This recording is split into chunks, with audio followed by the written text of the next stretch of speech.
Chapter 81. He Lianchen poked Mu Lianfeng. His tone was filled with schadenfreude. Mu Lianfeng glanced at Zhao Ping, indifferently. Some of them could not eat anymore. It was not because of Zhao Ping's ugly appearance, but because he did not like Zhao Ping's attitude towards Zhao Yun. This woman was the one who bullied Zhao Yun. Now, she even showed such an infatuated look towards him, which made him feel a trace of disgust. Lord Heir, Zhao Ping, saw that Mu Lianfeng finally looked at her and called out shyly. Then, she coquettishly tucked her loose hair behind her ears. Haha, He Lianchen couldn't help but laugh out loud at an inappropriate time. Thinking that Mu Lianfeng was liked by a woman like Zhao Ping, he felt secretly happy. Mu Lianfeng glared at He Lianchen. Zhao Ping saw that Mu Lianfeng was no longer looking at her and was a little anxious. She leaned towards Mu Lianfeng and pinched her throat to make a delicate voice. Lord Heir, why are you here? Is something the matter? Lord Heir. Seeing that Zhao Ping leaned over, He Lianchen hurriedly took a few steps back. At this moment, he looked at Mu Lianfeng sympathetically. Mu Lianfeng's brows were knitted together. It was obvious that he was very disgusted by Zhao Ping's behavior. Miss, have some self-respect. Mu Lianfeng spat out these 4 words coldly. Zhao Ping had never studied before and did not know what Mu Lianfeng meant by self-respect. Zhao Yun could not stand it anymore. Zhao Ping was her elder sister. Acting like this in front of Mu Lianfeng was embarrassing her. Are you done? Are you leaving or not? If you continue to stay in my house, I won't be polite to you. Zhao Yun began to drive him away. It wasn't easy for Zhao Ping to spend more time with Mu Lianfeng.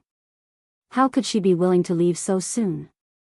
She looked at Zhao Yun unhappily and said, Zhao Yun, what do you mean? Isn't it just staying at your house for a while? Was there a need for this? Humph, aren't you just afraid that I'll snatch the crown prince away? You want to keep it to yourself, don't you?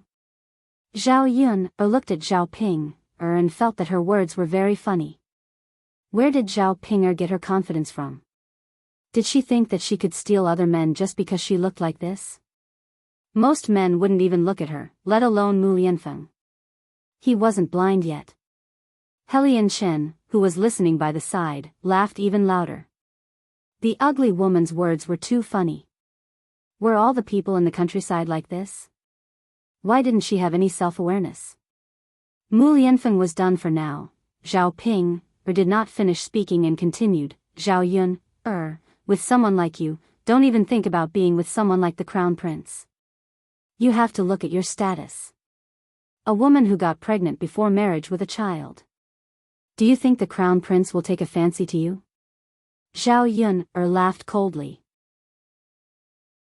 She felt that Zhao Ping was really a little stupid.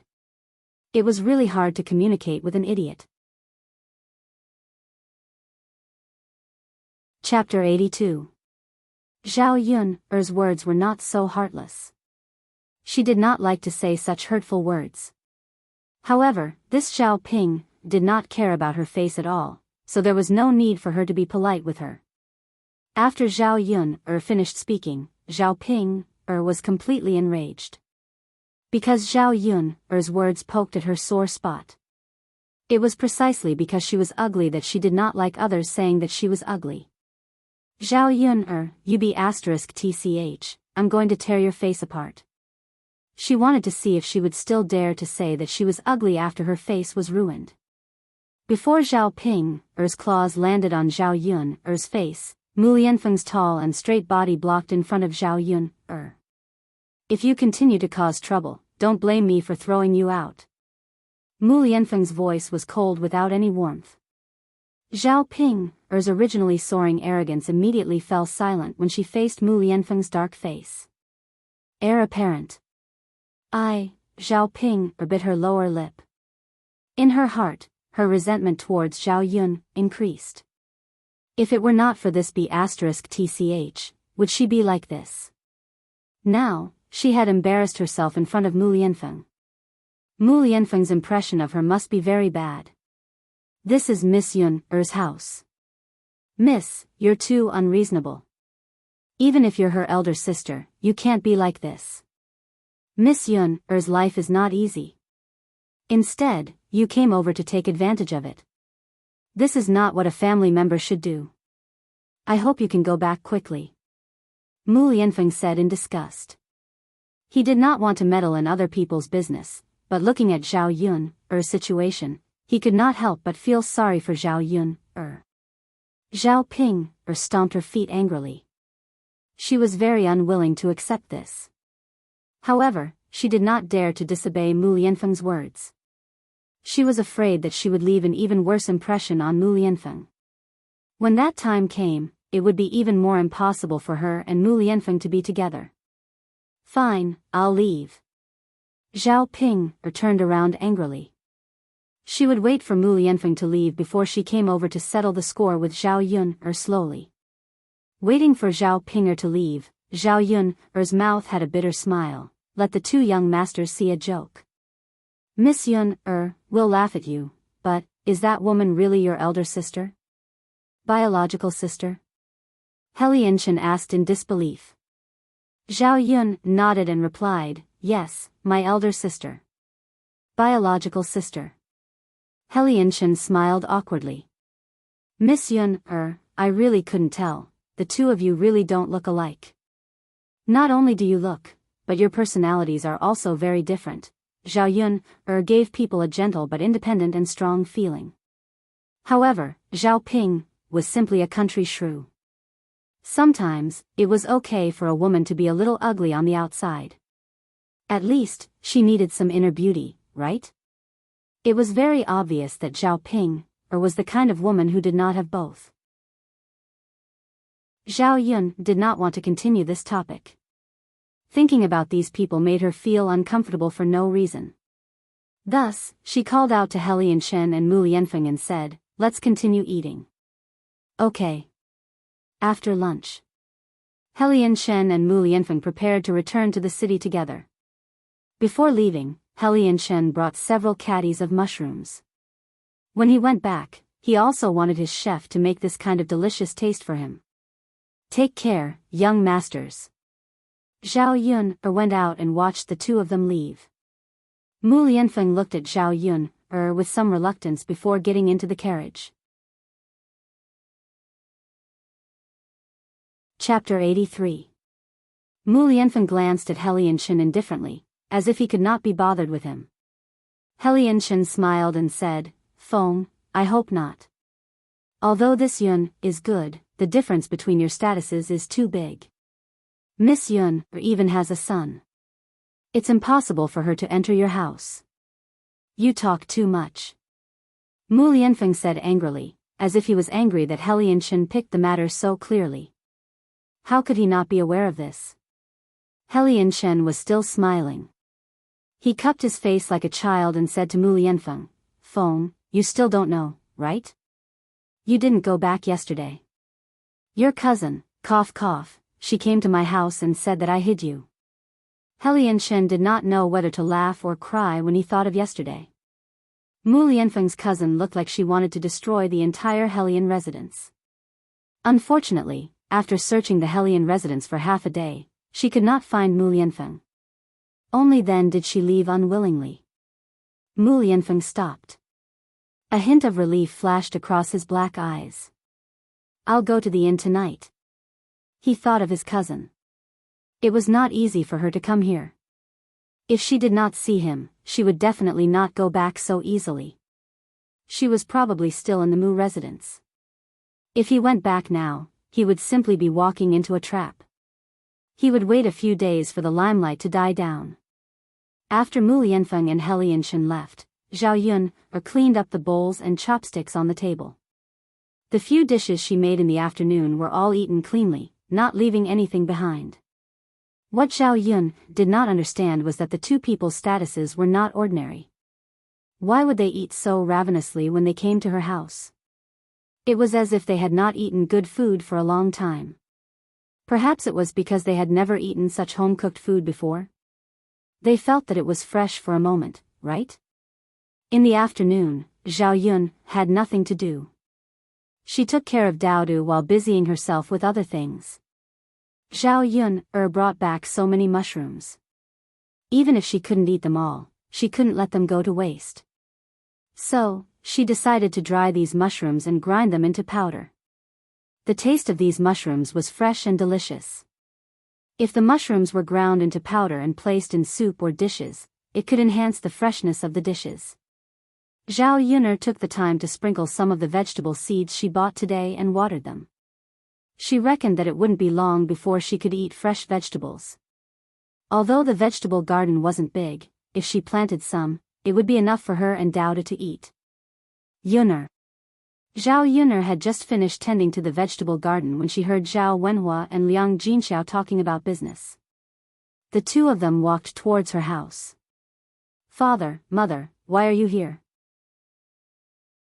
When Liang Jinxiao saw Zhao Yun'er, he held Zhao Yun'er's hand and said with concern, "Yun'er, Tianfu came home yesterday and told me everything. Ping'er is your elder sister. I've already helped you scold her for what she did. I hope you don't blame her.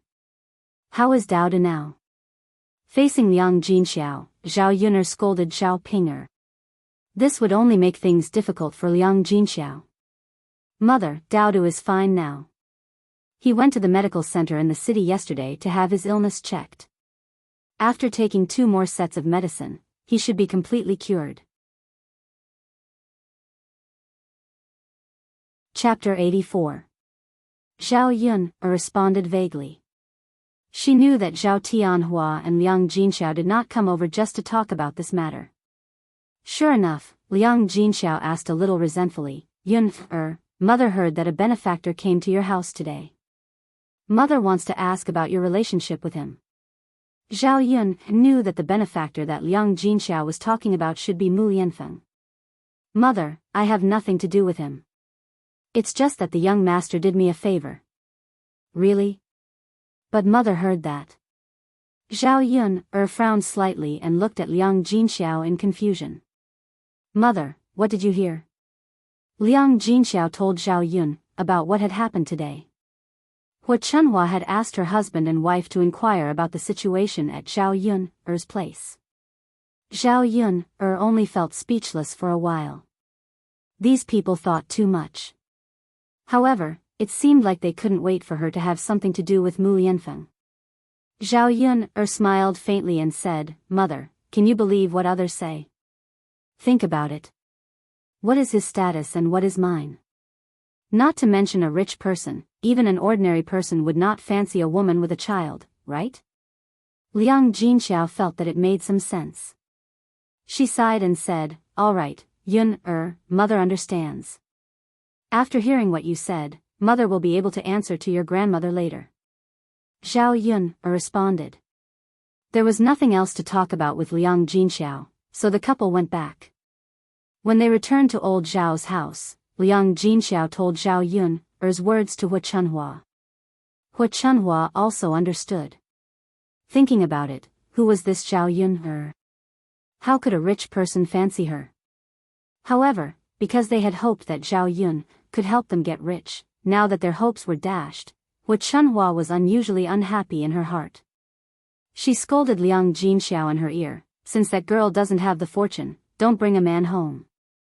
The gossip outside is unpleasant. She doesn't know how to avoid arousing suspicion. Now that everyone in the village knows, how can our old Zhao's family live in the future? She already did something like getting pregnant out of wedlock. If the reputation of being a vixen spreads now." "That's right, Grandma. You're right. Zhao Yun has to know her identity.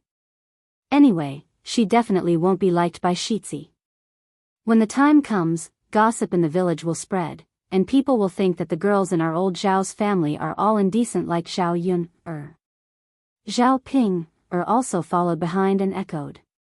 Because of today's matter, Zhao Ping was unhappy. She was the first to join in where there was an opportunity to make sarcastic remarks about Zhao Yun. After Zhao Ping finished speaking, Hua Chunhua caught a trace of information. "Little girl Ping, you're talking about Lord Murong? What Shitzi? Grandma, go to Zhao Yun's house to see the noble person. He is Shitzi. How do you know?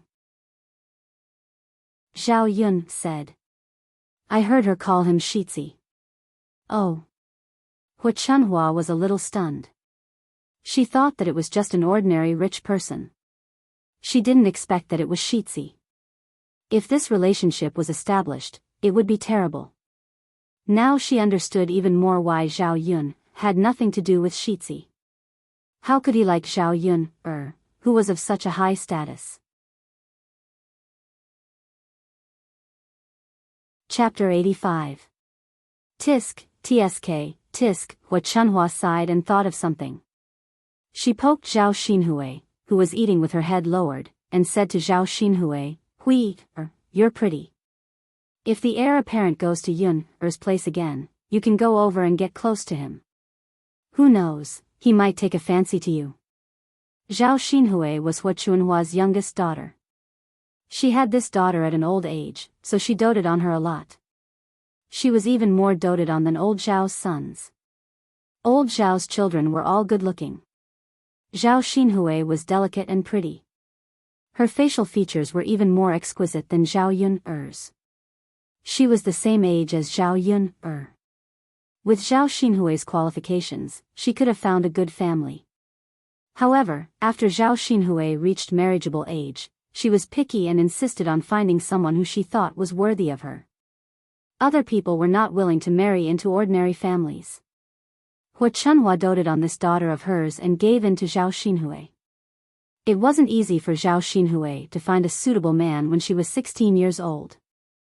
Zhao Xinhui was filled with joy as she prepared to marry him. Who knew that just as the marriage was set, the man would die? Zhao Xinhui's marriage was delayed again. Until now, she still had not found a suitable husband. In ancient times, Zhao Xinhui was already considered a young lady at her age. Hu Chunhua had been worried about Zhao Xinhui's marriage all these years. Zhao Xinhui put down the bowl and chopsticks in her hands and said to Hu Chunhua, Mother, look at what I'm wearing. I don't have nice clothes or nice jewelry. Will the heir apparent like me? Hu Chunhua fell silent. After thinking about it, she felt that Zhao Xinhui's words made some sense. It was not enough for a woman to have a beautiful face. She had to dress up well. It was the same principle that people relied on clothes. Hui, you're right. When we go to the city later, we'll pick a nice piece of cloth to make clothes with. I'll buy some jewelry for you. Old Zhao's family had accumulated some wealth over the years. Hu Chunhua was usually a little stingy with other people, but she was very generous with her precious daughter. When Hu Chunhua said this, Zhao Xinhui immediately became happy. She smiled and said, Mother, don't worry. If I dress up well, the heir apparent will definitely like me. Zhao Xinhui was very confident about her appearance. Hu Chunhua's differential treatment made the other branches of old Zhao's family very unhappy. Zhao Ping could only blame herself for saying this in front of Hu Chunhua. What if Mu Lianfeng was taken away by Zhao Xinhui? Grandmother, since you're making clothes for my aunt, can you make me one too? Let me dress up.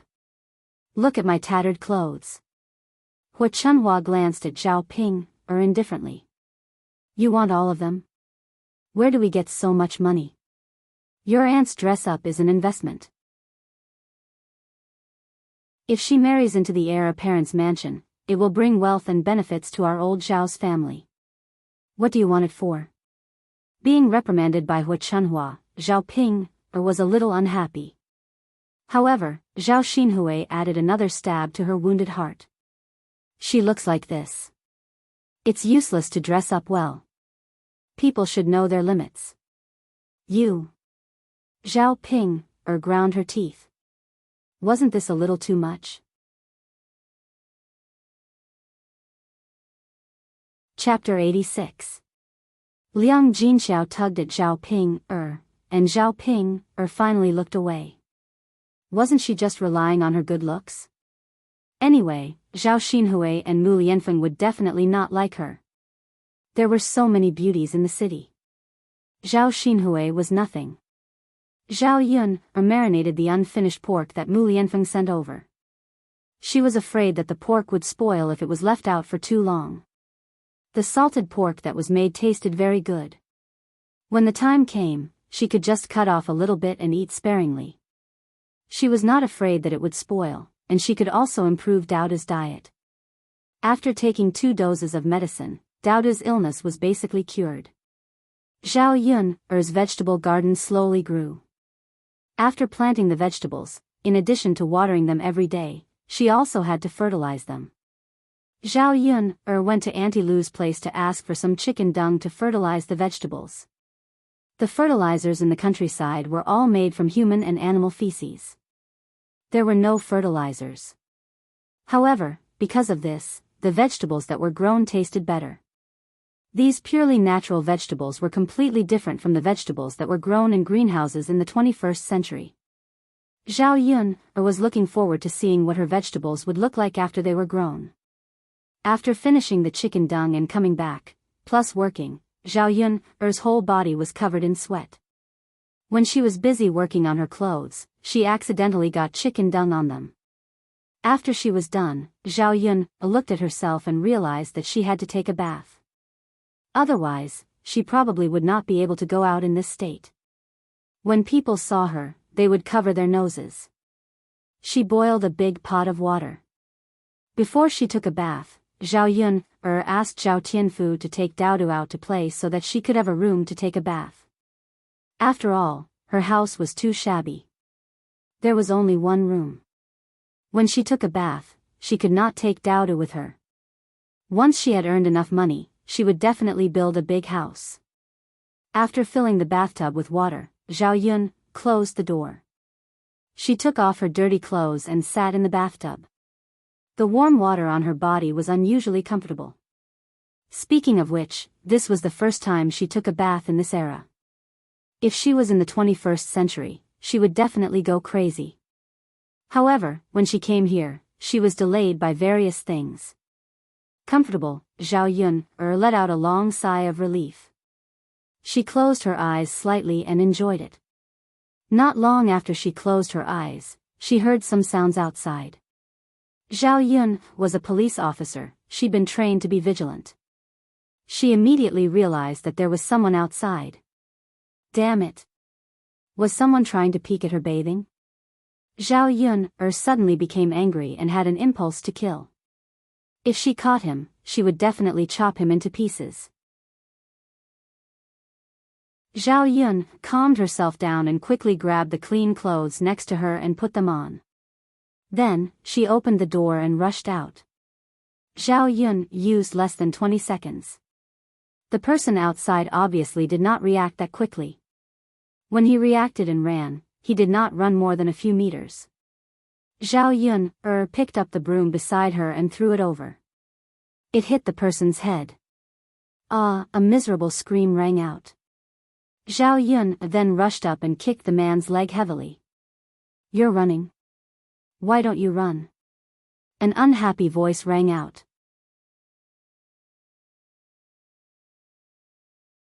Chapter 87. This man was a villager in Shuilan village.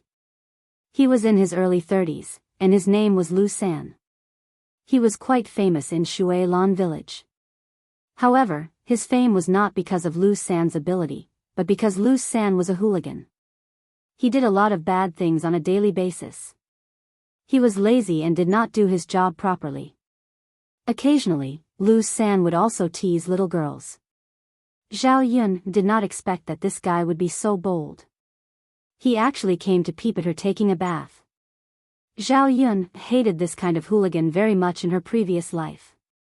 In this life, he bullied her. How could Zhao Yun let him go? You stinky woman, how dare you kick me? I'll teach you a lesson. Lu San was angry and ashamed. When he was about to resist, Zhao Yun grabbed his hand. Zhao Yun held Lu San's hand as if she was catching a criminal. Lu San shouted like a pig, "It hurts. You bitch, let me go." Lu San only felt that his face had been swept to the ground. How could he not break free from the hands of a woman? Don't talk about teaching Zhao Yun a lesson, he simply had no room to resist. Zhao Yun said coldly, "Let you go? Am I so easy to talk to? What do you want to do?" Lu San asked angrily. "Of course, I want to settle the score. You peeped at me taking a bath. How can I just let you go? Now, I'll send you to Li Zheng and ask him if there's any need for a man like you to stay in the village." There were many rules in ancient times. One of them was that you could not flirt with a woman from a good family. The girls that Lu San bullied before, for the sake of their reputation, had to swallow their anger. After all, this kind of thing was disgraceful to them. But because of this, Lu San was even more unscrupulous in the village. Lu San didn't expect Zhao Yun to do this. He immediately panicked. He was brave, but he was still afraid of making a big deal out of it. If he was driven out of the village, where could he go? Thus, he lowered his voice and begged, "Little girl, we can talk about this properly and discuss it." The corner of Zhao Yun's mouth curled up into a sneer. "Discuss? What's there to discuss? Can I apologize?" There was no need to bring this matter to Li Zheng.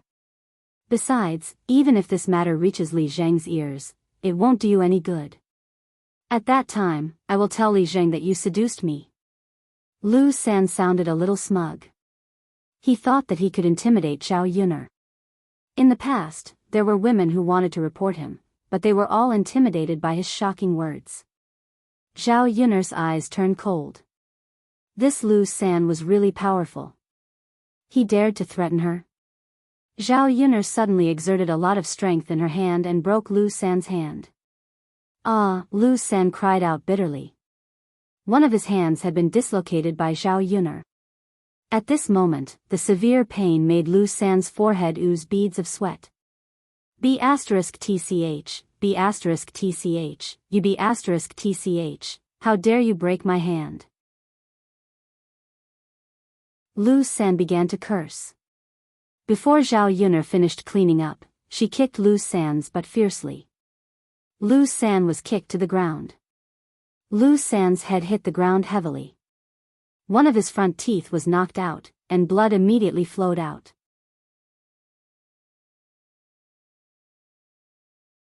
Chapter 88. Lu San touched his front tooth. Looking at the broken tooth and the blood on his hand, he was so angry that he almost spat out blood. "What the F***ck? This bitch hit me so hard." Zhao Yun sneered and walked to Lu San. She sneered at Lu San, who was lying on the ground with his head lowered. "Didn't you want to frame me for seducing you? This is a lesson for you. I hate being threatened the most. If you're not afraid of death, you can have a try." Looking at the fierceness in Zhao Yun's eyes, Lu San's heart trembled a little. "Zhao Yun, you hit me. I'm going to report you to the village chief." Lu San touched his mouth and said to Zhao Yun with a lisp. How could he be willing to be taught a lesson for nothing? "You're going to report me? Then go ahead. I'd like to see what you're going to report me to the village chief. You were hit by me? Lu San, you're the one who will be humiliated if others know about it. You're a grown man, but you can't even beat a woman. You're so miserable.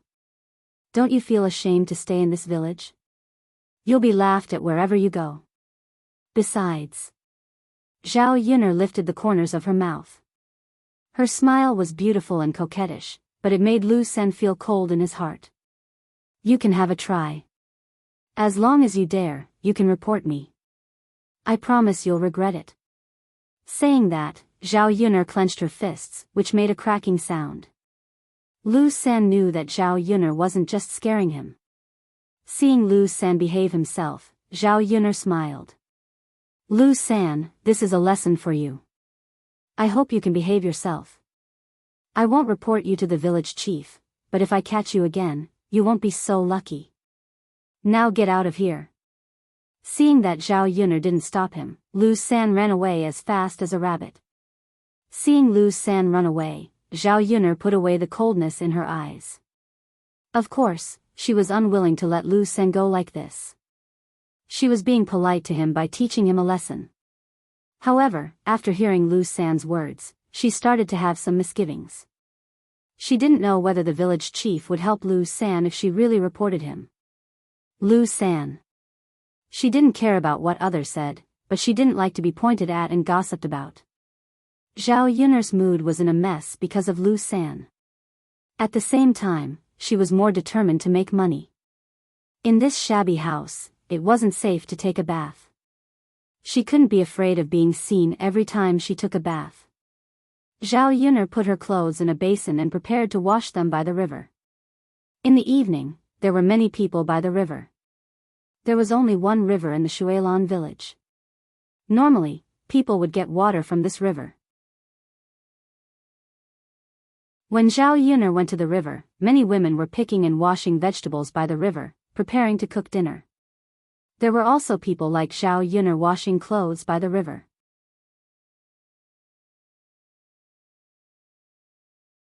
Chapter 89. The river was paved with large bluestones, which could be used to wash vegetables or clothes. However, there were only 8 or 9 bluestones. Some people were washing them, while others were waiting by the river. However, the women who came over were not in a hurry. They waited leisurely by the river, chatting from time to time, looking relaxed. This was also a rare leisure time for these women. Reflecting the sunset glow, a string of bell-like laughter rang out from the riverside. When Zhao Yun'er went over, the women by the river raised their heads to look at Zhao Yun'er. When they saw Zhao Yun'er, they began to whisper to each other. They did not like to see Zhao Yun'er. In the past few years, because Zhao Yun'er got pregnant before marriage, it was inevitable that she was neglected in the village. The innocent women felt that if they got close to Zhao Yun'er, it would also attract some gossip. After all, birds of a feather flocked together. If they were with a person who did not accept chastity, it was inevitable that they would be led to debauchery. These people ignored Zhao Yun'er. Zhao Yun did not want to say anything. After all, she could not beg them to pay attention to her, right? Yun'er. Zhao Yun heard a call. Zhao Yun looked in the direction of the voice. It was Mulan. She was waving at Zhao Yun'er with a smile on her face. Zhao Yun'er also smiled at Mulan and walked towards Mulan. A woman next to Mulan reminded Mulan in a low voice, "Mulan girl, why are you talking to her? You'd better not interact with people like her." Mulan knew what the woman was referring to, but she still smiled and said, "It's okay, auntie. I think Yun is also very good." The woman sighed. She seemed to think that Mulan did not know how to appreciate kindness. She said to Mulan, "Then do as you like. Don't blame me for not reminding you if there are any rumors about you in the village." Mulan just smiled and did not answer. No matter what others said, she only believed in her own feelings. At least during the process of getting along with Zhao Yun'er, she felt that Zhao Yun'er was good. Zhao Yun came to Mulan and smiled at Mulan. "Sister-in-law Mulan, are you also washing things?" Mulan nodded with a smile and said, "Yes, come on, Yun'er. I'll move a little for you. Come and wash. Otherwise, you'll have to wait. It'll be a long time." Zhao Yun nodded. "Thank you, sister-in-law Mulan." Mulan also smiled and said, "You're welcome. It's just a small matter." Zhao Yun'er glanced at Mulan's basin and saw that there were only a few rags in Mulan's basin, so she asked Mulan, "Sister-in-law Mulan, what are you washing? It didn't look like clothes. Was it a rag?" Mulan said, "This is a child's diaper." "Diaper?" "Yes, my sister-in-law gave birth to a little boy 2 months ago. Children use more diapers.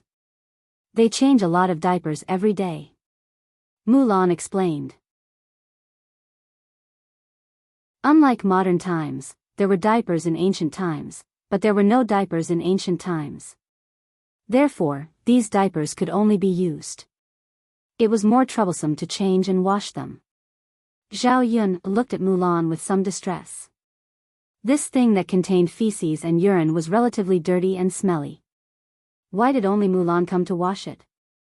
She couldn't help but ask, "Sister-in-law Mulan, you're so kind. Don't tell me you've been washing your little nephew's diapers all the time?"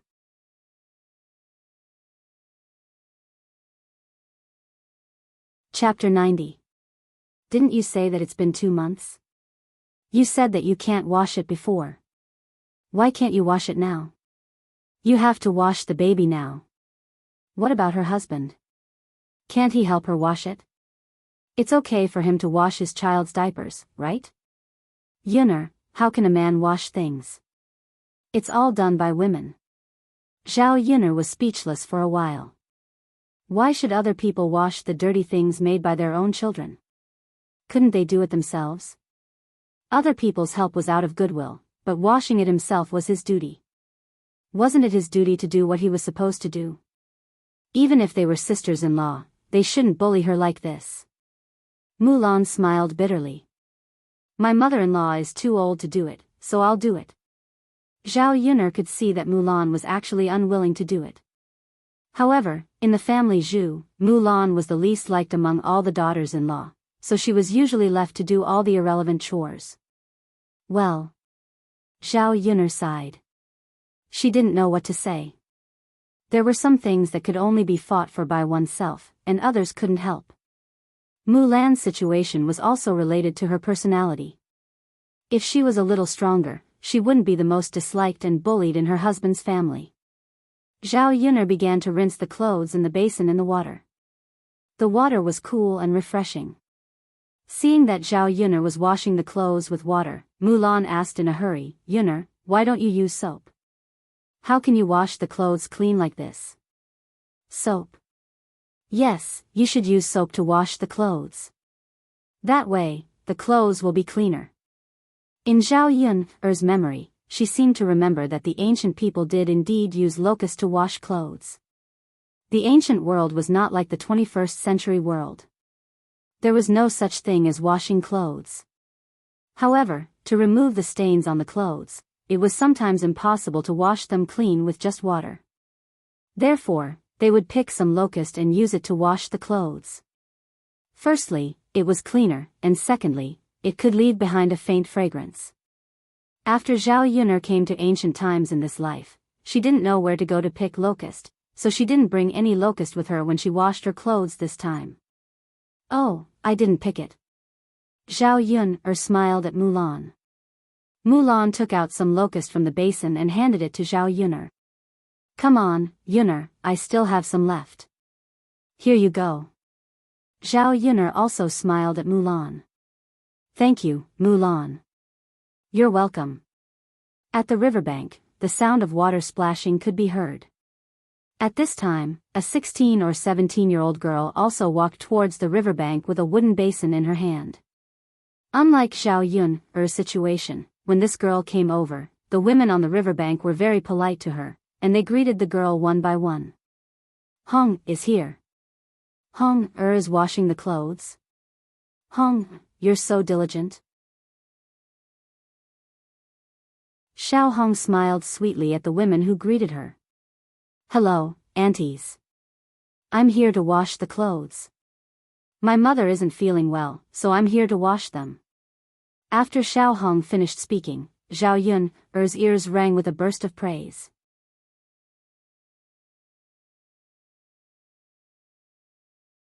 Chapter 91.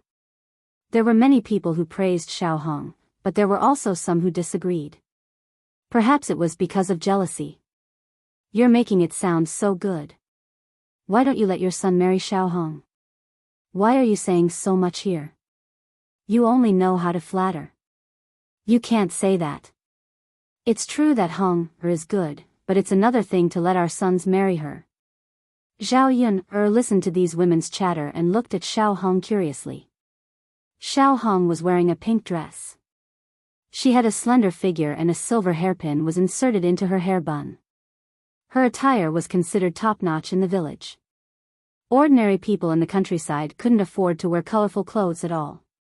Everyone wore coarse linen clothes. Xiao Hong's appearance belonged to the type of pretty girl from a humble family. She was very delicate and pretty. When she was 16 or 17 years old, she was even more tender and delicate. Based on the memories of her previous life and the discussions of those women, Zhao Yun had a rough understanding of Xiaohong. The Xiao family was considered a wealthy family in the village. Unfortunately, the Xiao family only had one daughter, Xiaohong. In ancient times, if there were no male children in the family, they would choose to let their daughters find a husband. However, in ancient times, if there were male children in the family, they wouldn't allow their children to marry into the family. Only the poorest of the family and those who couldn't find a wife would marry into the family. Therefore, even if Xiaohong was a good person and had a good family background, she didn't get married until she was 16 or 17 years old. During this period, there were some people who wanted to marry into the family, but Xiaohong was also a little picky. She wasn't willing to marry anyone. Mulan just finished washing the clothes, so she stood up and gave her seat to Xiaohong, who came to wash the clothes. "Sister Xiaohong, come over here," Mulan called out to Xiaohong. Xiaohong came over with a wooden basin and smiled at Mulan. "Thank you, sister-in-law Mulan." Xiaohong smiled sweetly. The two dimples on her cheeks looked very pretty. When she saw Zhao Yuner, she smiled at Zhao Yuner. "Sister Yuner." Zhao Yuner finally understood why Leah means women in the village liked Xiaohong more. First of all, Xiaohong's appearance was more likable.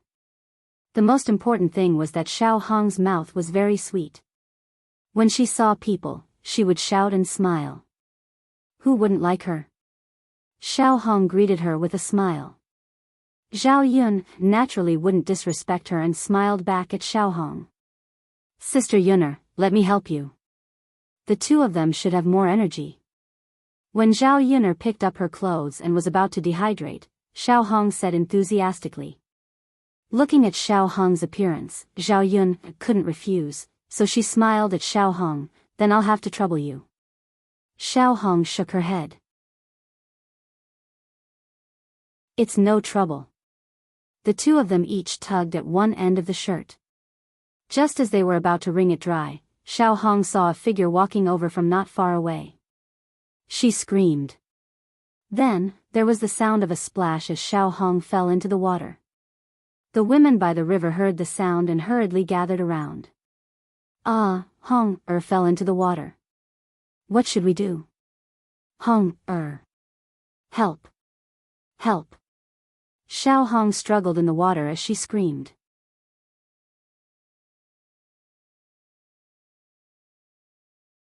Chapter 92.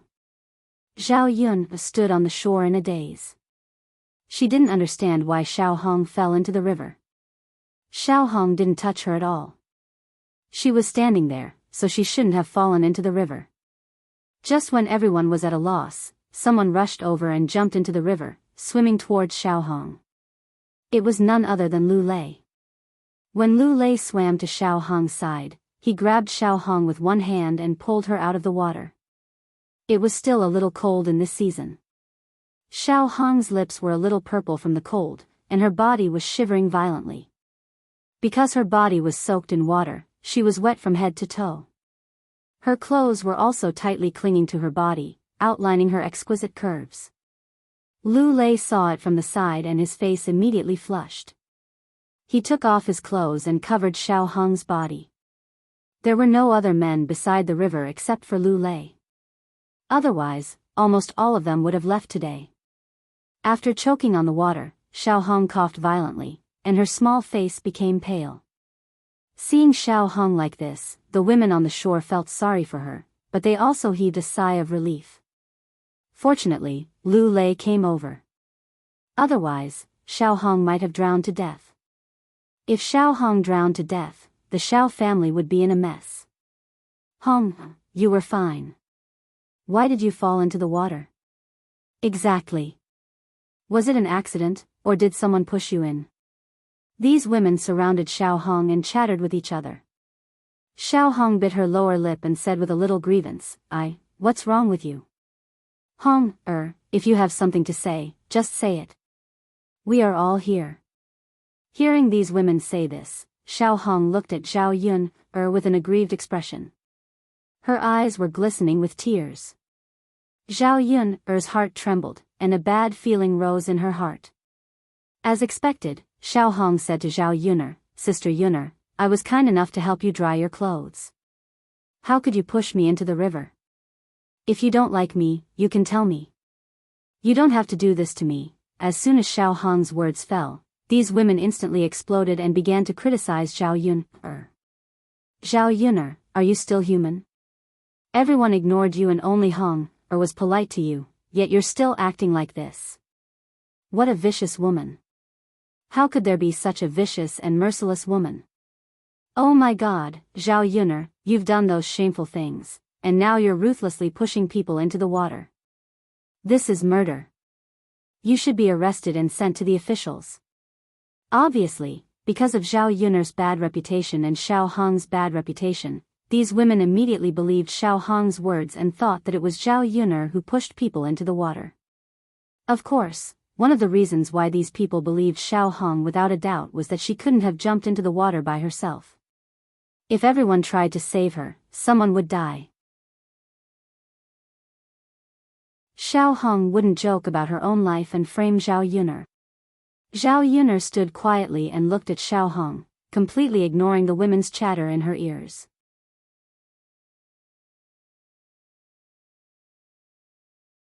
Chapter 93. Xiao Hong avoided Zhao Yun's gaze and looked elsewhere. It was unknown if it was because of her guilty conscience.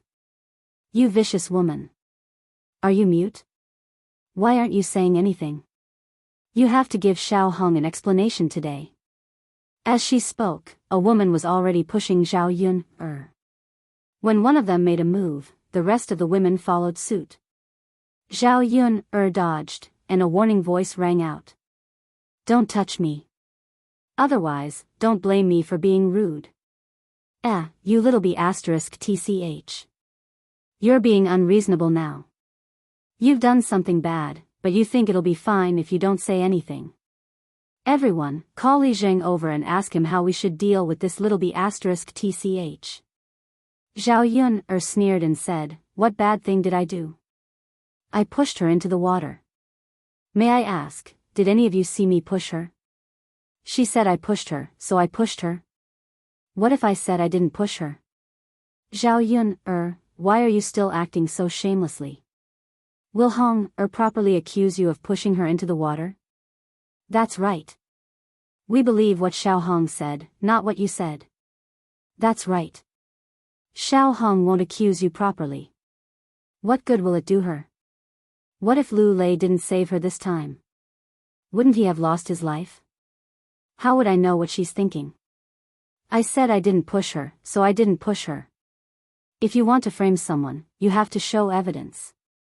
Where's the evidence? If no one saw it, don't spout your self-righteous nonsense. Zhao Yun's aura surged, and she instantly intimidated these nagging women. Lu Lei, who had been standing silently, also spoke at this time. I believe what Yun said. Before there's evidence, you can't say that Yun pushed her. After all, without any evidence, you can't frame a good person. Zhao Yun glanced at Lu Lei.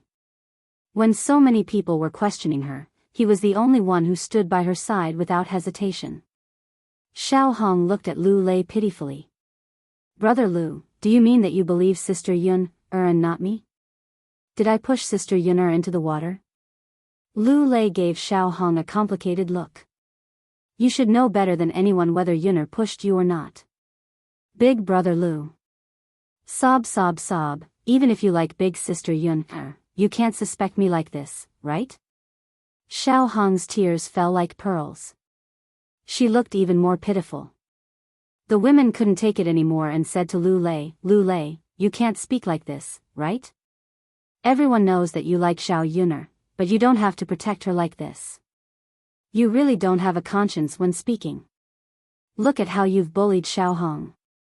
I'm not defending anyone. I'm just speaking the truth. What would Yun gain from pushing Xiao Hong? Everyone is here.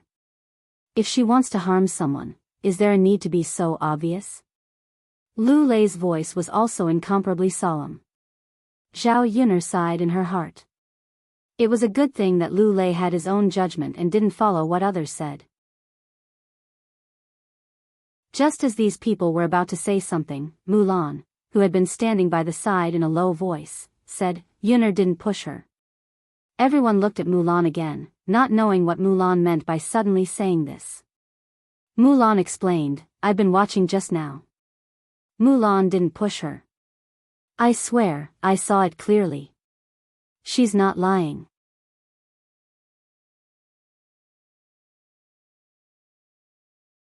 Chapter 94.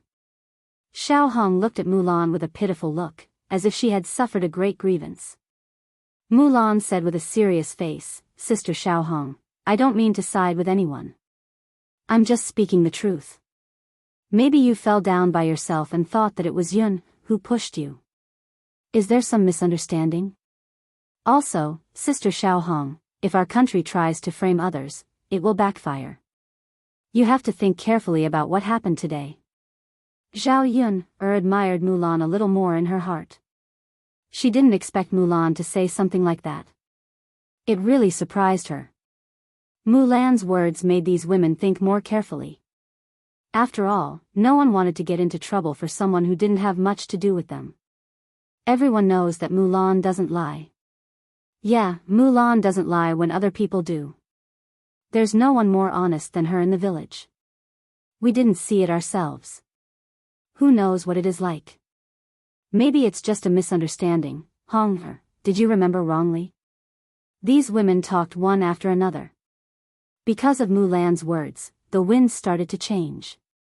Xiao Hong's eyes flashed with a trace of unwillingness. She bit her lower lip and said, "Then maybe I remembered wrongly. I felt that someone pushed me, so I thought it was Sister Yun. Then it's a misunderstanding. All right. Since it's a misunderstanding, let's disperse." Looking at these people, they seemed to have forgotten what they had said before. After hurting someone, they seemed to be at ease now. What a joke. Zhao Yun's lips curled into a mocking smile. Xiao Hong looked at Lu Lei, then looked at Zhao Yun. She said to Zhao Yun pitifully, "Sister Yun, you won't blame me for misunderstanding you, right? I choked on water, so my head was dizzy. Maybe I didn't remember clearly."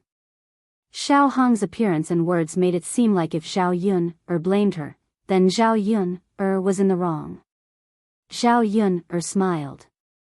"Sister Xiao Hong, since you didn't do it on purpose, I naturally won't blame you." Xiao Hong was slightly stunned, as if she didn't expect Zhao Yun to answer like this. She looked at Zhao Yun with a complicated expression. Her original plan seemed to have fallen through again. "Sister Yun you're the best." Zhao Yun smiled faintly, too lazy to say anything to Xiao Hong. She naturally wouldn't let her off so easily. But she wouldn't say this. However, she would not say anything in front of these people. Later on, she would let Xiao Hong know what it was like to be framed by others. Zhao Yun picked up her wooden basin and said to Mulan, "Sister-in-law Mulan, are you done bathing? Let's go if you're done." Mulan nodded.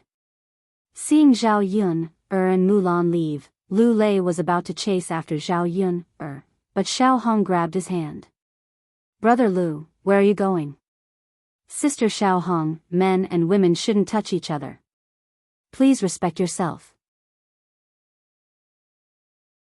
Xiao Hong lowered her head, feeling wronged.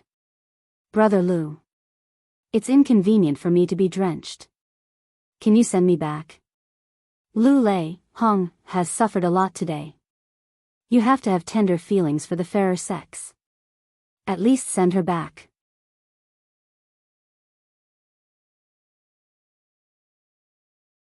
Chapter 95. Lu Lei has seen Hong's body. This. "Lu Lei, don't blame us Andes for talking too much. Why don't you marry Hong? It'll be good for both you and Hong. What do you think?" These women seemed to be trying their best to matchmake Lu Lei and Xiao Hong.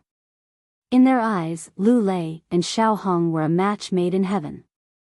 There was only one person in Lu Lei's family. It was fine for him to marry into the Xiao family. Xiao Hong was such a good girl. She was not unworthy of him. However, Lu Lei frowned and said sternly to these people, "Aunties, don't talk nonsense. I didn't see anything at all. This will tarnish Xiao Hong's reputation." Seeing Lu Lei like this, it was obvious that he looked down on Xiao Hong. These women sighed. "All right, just take it that we said too much. Everyone, let's disperse. Disperse, disperse. Hong, it's good that you're fine. Quickly go back and change out of these clothes so that you don't catch a cold." "Okay, auntie." Xiao Hong's lips curled into a smile, but it was incomparably bitter. "Big brother Lu. If you don't want to send me back, I won't force you. It's just that I might give you these clothes later," Xiao Hong said. Lu Lei glanced at Xiao Hong and felt that she seemed to be a little pitiful. "Hence," he said to Xiao Hong, "then I'll send you back." "Thank you, big brother Lu, it's fine." Lu Lei didn't show it on his face, but there was some resentment in his heart. If Mulan hadn't stood up for today's matter, Zhao Yun would have been accused of another crime. On the way back together with Zhao Yun, and Mulan, Zhao Yun said gratefully to Mulan, "Sister-in-law Mulan, thank you so much for today's matter." Mulan smiled and said, "It's fine, Yun, I just said what I saw. I can't just watch them slander you, right? But I still have to thank you. Yun, you're too polite." Then, sister-in-law Mulan, I won't stand on ceremony with you in the future. You don't have to stand on ceremony with me either. If there's anything I can help you with, you must tell me." Mulan smiled and nodded. The shallow dimples on her cheeks were very pretty. When they were about to reach the family Zhu's house, the old lady saw Mulan and yelled at the top of her lungs, "Third daughter-in-law, why did you take so long to wash diapers? I thought you had died by the river. Hurry up and come back. The whole family is waiting for you to have dinner." Family Zhu's old lady's tone was a little sharp and unkind. She looked like a bad mother-in-law. Mulan hurriedly replied, "Mother, I'll be right there." Mulan turned her head and said to Zhao Yun'er, "Yun'er, I'll go back first." Zhao Yun'er nodded. "Okay, sister-in-law Mulan. Take your time. It's fine." Zhao Yun'er sighed after saying goodbye to Mulan. In ancient times, people with good tempers led miserable lives. Mulan was such a nice girl, but she had suffered a lot when she came to family Zhu. She would not be bullied if she became stronger. Zhao Yun'er went back. After dinner, she and Daodu went to bed early. The next day, Zhao Yun'er went to the mountains again. She went to the mountains to try her luck. It would be good if she could find something that could be sold for money.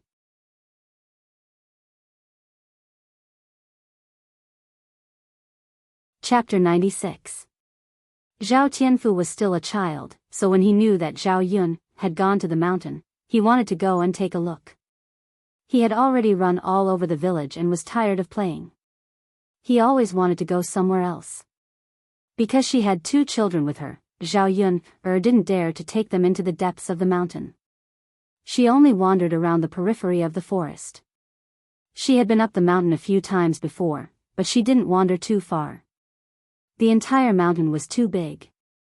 It was still a little difficult to run all over it. Zhao Yun took the 2 children to the west side of the mountain. Along the way, she reminded the 2 children to be careful. However, although the mountain road was a little difficult to walk on, there weren't too many weeds and thorns. Zhao Yun led the way in front, and the 2 children followed behind. Unknowingly, they had walked a lot. Looking at the small flowers all over the mountain, they were colorful and very beautiful. The 2 children were overjoyed. Along the way, they pointed at the small flowers and said to Zhao Yun, "Mother, Hua Hua, Daoda likes Hua Hua." Daoda likes it? Mother will make a garland for you." As Zhao Yun spoke, she began to pick the small flowers on the ground and then weaved a garland. These small flowers, in Zhao Yun's hands, seemed to have magic. After a while, they piled together and formed a circular garland. Daodu, look, does this look good? Zhao Yun handed the garland she made to Daodu and asked softly. Daodu nodded heavily. Mother, it looks good. Huh, Daodu, come, mother will put it up for you.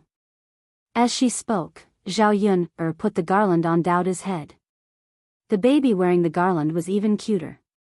If Daodu could be a little chubbier, he would definitely be a little fairy child. Daodu is so good looking. Zhao Yun stared at him for a while and praised. Sis, Daodu looks good like this. Zhao Tianfu saw it and praised. Zhao Yun then weaved another garland and gave it to Zhao Tianfu. She looked at the two children with satisfaction. Holding one in each hand, she continued to walk forward. After walking for a short distance, they saw a small river. The water was very clear, and there were many flowers and plants growing beside the river bank. This place was like a paradise on earth. Zhao Yun'er stared blankly for a few minutes. She didn't expect there to be such beautiful scenery. If this was discovered in the 21st century, it would probably be developed as a tourist attraction. Zhao Yun'er asked the two children to take a break. After walking for a while, she was a little tired. Mother, Daodu wants to drink water. Daodu tugged on Zhao Yun'er's sleeve as he spoke. Okay, mother will get some water for Daodu. This small river should be spring water that flowed down from the mountain. It was drinkable. Zhao Yun'er found a relatively large leaf and got some water from the river. Come, Daodu, drink. Yes, yes. Zhao Yun'er carefully fed Daodu. The river water was a little cold, and Zhao Yun'er didn't dare to let Daodu drink too much. She was afraid that Daodu would have a stomachache if he drank too much. Mother, sweet. Daodu pointed to the drinking water in the leaf. Zhao Yun'er smiled and said, you can't drink too much even if it's sweet. Daodu will have a stomachache if he drinks too much. Daodu nodded his head heavily. After drinking a few mouthfuls, he obediently stopped drinking. This river water was probably a natural mountain spring, so there would be some sweetness. When Zhao Yun'er was resting, she found that there were many big fish swimming in the water in front of her.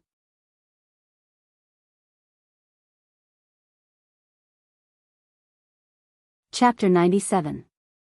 No matter what, fish meat was still considered meat. If it was stewed or braised, the taste would still be excellent. There were so many fish in this small river, and every one of them was so plump. It was probably because no one had ever come here, and the fish in the river had always been raised, so it was like this.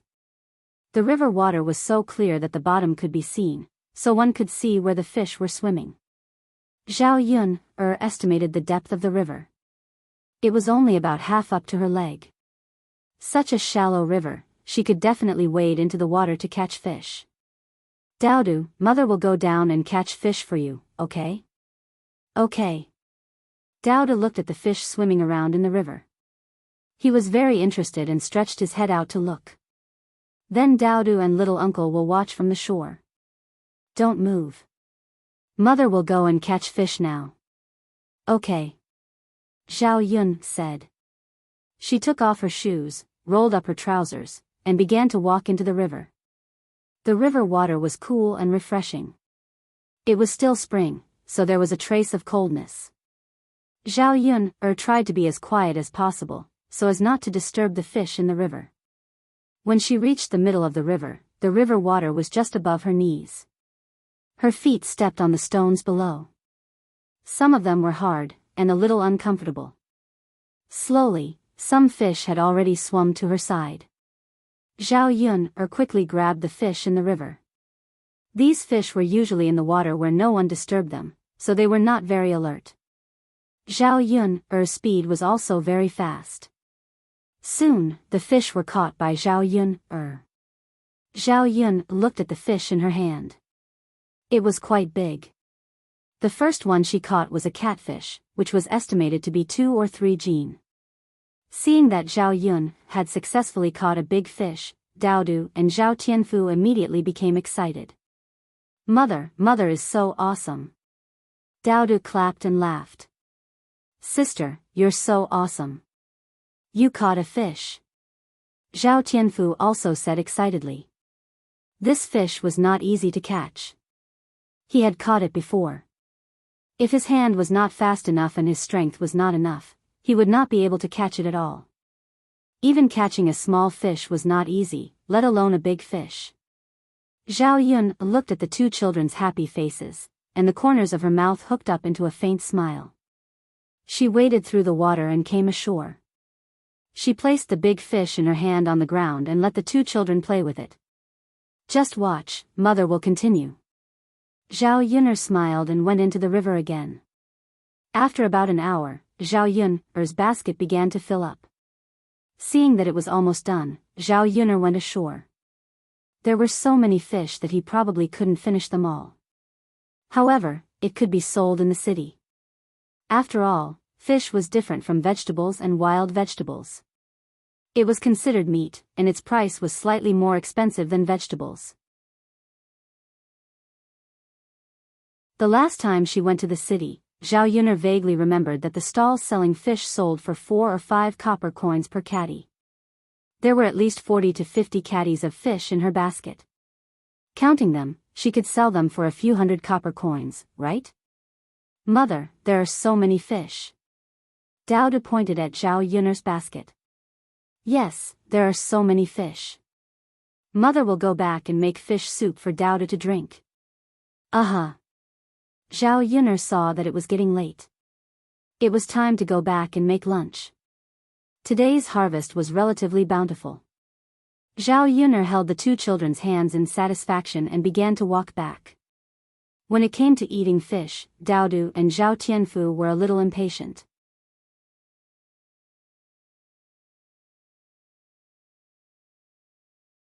Chapter 98. But this time, there were a lot of fish, and the two children could eat to their heart's content. Croak, croak, Zhao Yun heard a few frog croaks. Dao's pink and tender little finger pointed at the grass by the river bank and said to Zhao Yun, Mother, look, it's a toad. Zhao Yun glanced at it, and her eyes lit up. How was this a toad? It was a bullfrog. It was just that Dao couldn't tell the difference between a bullfrog and a toad. The people of this era also couldn't tell the difference between a bullfrog and a toad. So at this time, no one would eat bullfrogs. But bullfrogs were extraordinarily delicious. If they took it back and ate it, it would taste even better than fish. The natural environment of ancient times was much better than the modern environment, and it was very suitable for the survival of these animals. Zhao Yun put down the basket on her back and wanted to catch the bullfrog again. Zhao Tianfu hurriedly asked, Sister, where are you going? To catch a bullfrog. Then she pointed at the bullfrog and said, That's not a toad, that's a bullfrog, and it's edible. Zhao Tianfu had a look of disbelief on his face. Sister, I recognize it. That's a toad.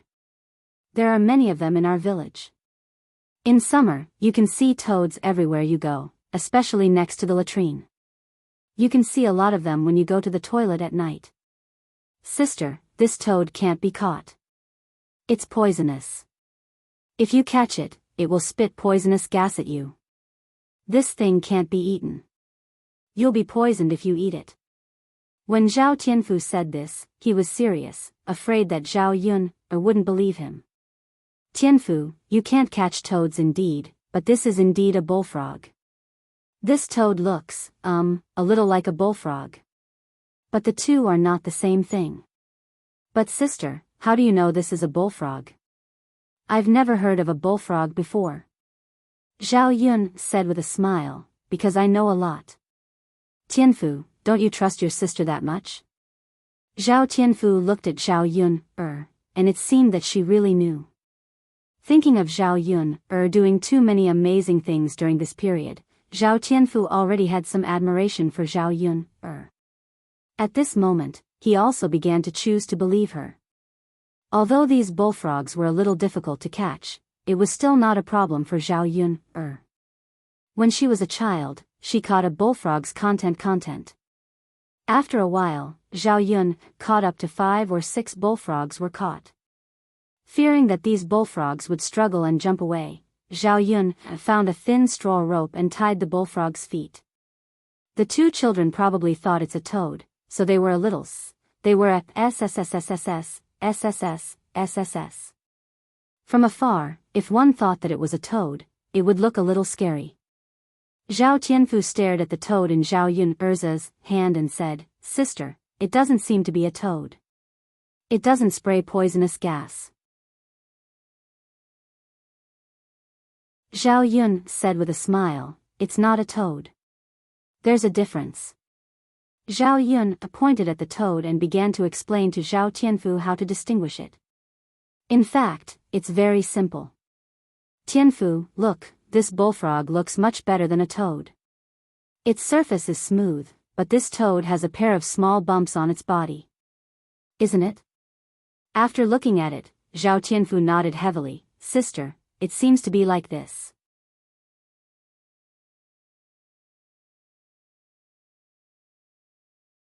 Chapter 99. Zhao Tianfu didn't know much about delicious food, but compared with meat, he immediately understood. If this bullfrog was more delicious than meat, what kind of taste would it be? Therefore, he couldn't wait to urge Zhao Yun to go back and make some bullfrogs. On the way back to the village, they met several villagers. Seeing Zhao Yun carrying a basket full of fish, they were jealous. "Yun where did you get so many fish?" A woman approached them. She was Zhao Yun's eldest grandmother, Mrs. Meng. Mrs. Meng's husband was Zhao Yun's eldest grandfather, Zhao Baozhu. He was Zhao Baoshang's twin brother. In ancient times, people had many brothers and sisters. Generally speaking, they would gradually separate from each other. Mrs. Meng and Hua Chunhua were sisters-in-law. They weren't easy to deal with. They loved to gossip and were always greedy. Mrs. Meng and Hua Chunhua were definitely neck and neck. Seeing Zhao Yun carrying so many fish back, Mrs. Meng fixed her eyes on the fish in Zhao Yun's basket. It seemed that she wanted to get one. "In the river," Zhao Yun replied calmly. She didn't want to talk to Mrs. Meng. "In the river? Is it the river in our village?" "Yun, a girl, then where did you get the ability to get so much from the river? Do you have some kind of special method? Tell me about it. I'll ask your cousin to get some fish back later." Zhao Yun didn't want to talk to Mrs. Meng, but Mrs. Meng obviously wanted to pester Zhao Yun. "What else can I do? I'll get into the water myself." "But Mrs. Meng, I have to remind you that not everyone can catch fish. If you're not careful, you can fall into the water and drown." Madame Meng smiled embarrassedly. "Forget it then. It's so dangerous. It's better not to let your cousin go into the water." "But Yunner, you brought so many back, will you be able to finish them all? Why don't you give me a few so I can pay attention to the fish soup when I go back? My family hasn't tasted anything fishy for a long time." Mrs. Meng's words were not polite at all, as if this was what Zhao Yun should do. Zhao Yun felt very uncomfortable when she heard Mrs. Meng's words. Why should she give her the fish that she had painstakingly caught? The Meng's habit of taking advantage of others had become a habit. Mrs. Meng thought that Zhao Yun would give it to her if she said so. After all, she was Zhao Yun's elder. There was no harm in giving a little filial piety. Besides, Zhao Yunner has a lot of fish in her hands, so she doesn't care about a few. However, out of Mrs. Meng's expectation, Zhao Yun refused. "Mrs. Meng, it's not easy for me to get these fish back. I don't even want to eat them. I'm going to sell them in the city tomorrow. In the city, 500 grams of fish can be sold for 3 to 4 copper coins. You know, it's not easy for me to take care of Daodu. I'm counting on the money from selling fish to buy food. Otherwise, Daodu and I will starve to death." Zhao Yun didn't refuse right away. Instead, she pretended to be pitiful.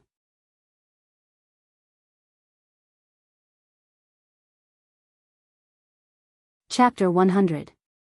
After hearing this, Mrs. Meng's face suddenly turned ugly. This wretched girl was really good at scheming. Zhao Yun's words shut Mrs. Meng's mouth. No matter how thick-skinned she was, she couldn't continue to ask Zhao Yun for more. She wanted to eat fish because she wanted to take it from Zhao Yun for free. But she wouldn't exchange it with food. Forget it if you don't want to give it to me.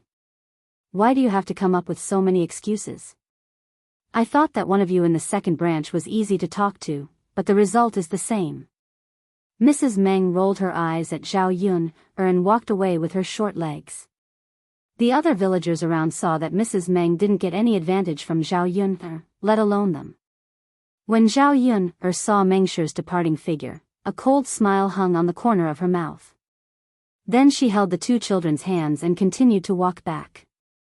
After returning, Zhao Yun first took out a wooden basin and put all the eared fish she caught today into the basin. She put water in the basin so that these fish wouldn't die. The price of live fish and dead fish was very different. If the fish died, the taste would be much worse. Zhao Yun stared at the fish she caught today in the basin.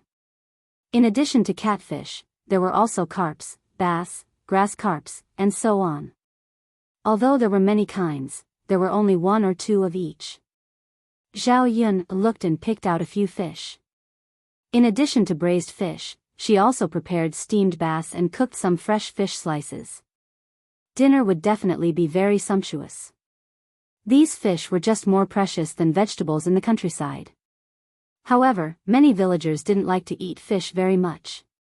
In the end, it was because the villagers didn't know how to cook fish. Basically, they didn't put anything in it and just simply boiled it in water. When such fish was cooked, not only would it be tasteless, but it would also have a fishy smell. Zhao Yun took out a piece of wood and began to kill the fish. She slowly removed the fish scales. Then she rinsed it with water again. Zhao Tianfu and Dao De squatted in front of the wooden basin and looked at the fish in the basin with interest. The smell of fish attracted a few cats. People in the countryside liked to raise cats. In ancient times, there were many rats and rats would steal rice. After raising a cat, the number of mice in the house could be reduced by a lot, and the food could be prevented from being spoiled by mice. Seeing these skinny cats coming over, Zhao Yun'er did not chase them away and let them eat. Anyway, she didn't want the fish organs anymore. If she left them in front of the house, they would definitely stink in a few days. The cats piqued Dao De's interest again. Dao ran over, pointed at the cats on the ground, and said to Zhao Yun'er, "Mother, cats." Dao De likes cats. Dao De nodded heavily. Children should be more fond of small animals, right? Dao De then turned to Zhao Yun'er and asked, "Mother, can Dao De touch them?" Dao De's eyes were full of anticipation, but he knew that before he could do anything, he had to get Zhao Yun'er's permission. Zhao Yun'er shook her head and said, "Dao De, you can't." Dao De's eyes showed a trace of disappointment. Looking at Dao De's small appearance, Zhao Yun'er felt a little distressed. She didn't let Dao De touch them because she was afraid that the cats would scratch Dao De. The cats and dogs in the countryside were not raised in captivity. They were more wild and could not be touched casually. Unless they were raised at home, they could be scratched or bitten accidentally. Zhao Yun'er saw that Dao De liked them so much and thought that she could raise a puppy for Dao De.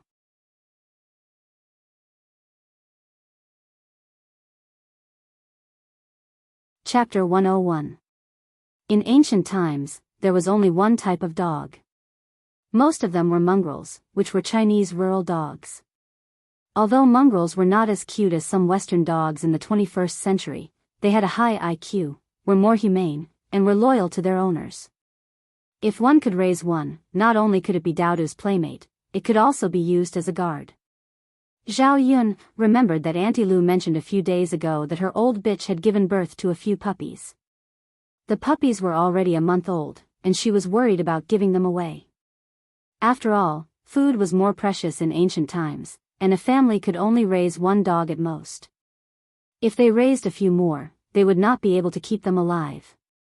Zhao Yun smiled at Dao De. "Dao De, mother will go to Grandma Lu and get you a puppy to raise, okay?"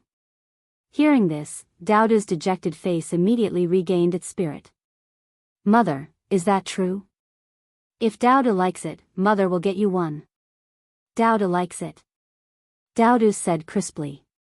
Alright, after we eat lunch, Mother will go to wet nurse Lu's place to catch one for you, okay? Uh-huh. Seeing the smile on Daoda's little face, Zhao Yun's mouth also revealed a faint smile. Mother is going to cook. Okay. Zhao Yun put the fish aside and began to serve the dishes first. Braised and steamed fish were easier, but making fish slices took some effort. Zhao Yun sliced the fish slice by slice. Fortunately, her knife skills were not bad after so many years of practice. She had basically removed all the fish bones, so Daoda did not have to be too careful when eating. As for braised fish and steamed sea bass, Zhao Yun still had to remove the fish maw and fish bones before she dared to let Daoda eat. Otherwise, if he got stuck, he didn't know if there was any way to remove the fish bone from his throat in this era. The bullfrogs were also skinned and cleaned by Zhao Yun and placed in basins. When the fish was ready, he added some flour and kneaded it before preparing to cook. Bullfrog was simply cooked. It didn't need too many ingredients to cook it to produce that delicious taste. Then, he made the braised fish and poured some oil into the oil pan. After heating it up, he began to fry it. When both sides were golden, he added water, ginger, garlic, soy sauce, cooking wine, and salt to simmer it. A strong fragrance wafted out. When the villagers cooked, they were reluctant to use oil. They only added some salt. Braised fish in soy sauce was really rare in the countryside. The braised fish only took about 10 minutes to cook. While the rice was cooking in the other pot, a steaming rack was set up and the base was steamed on it. The last dish Zhao Yun made was the fish slices. After adding some oil and boiling half a pot of water, she put the fish slices into the pot. Then, she added a few pieces of ginger and covered the pot with the lid. The fish slices were very thin and easy to cook. They were cooked after a few minutes. When it was taken out of the pot, the fish soup had already turned milky white. It smelled very fragrant and looked very appetizing. Before it was taken out of the pot, Zhao Yun grabbed a handful of chopped green onions and sprinkled them in. The smell of the green onions mixed together and it smelled better. Looking at the few dishes she made, Zhao Yun felt very accomplished. Not to mention the ancient times, even in the 21st century, it was definitely considered very sumptuous.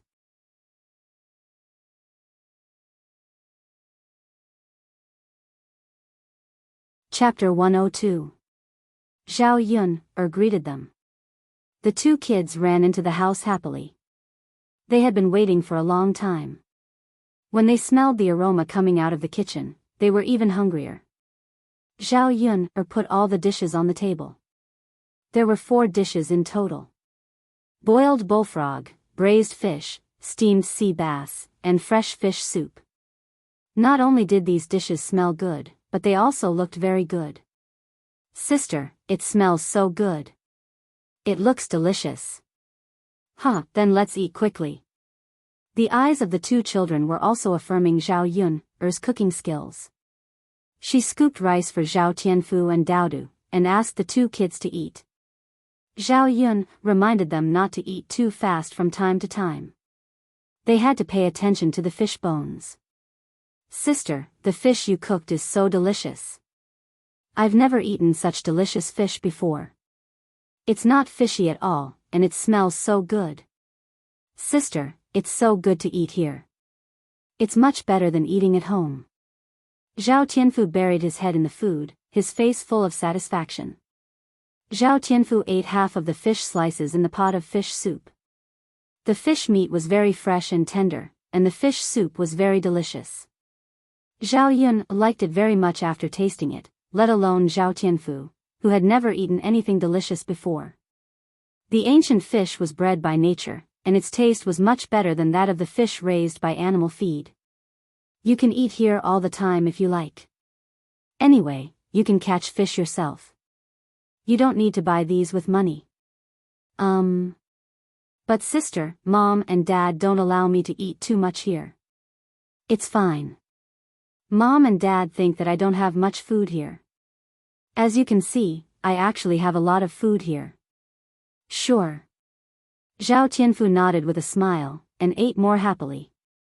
This time, he ate very freely, because he knew that these fish were all caught, and he didn't need to spend money to buy them.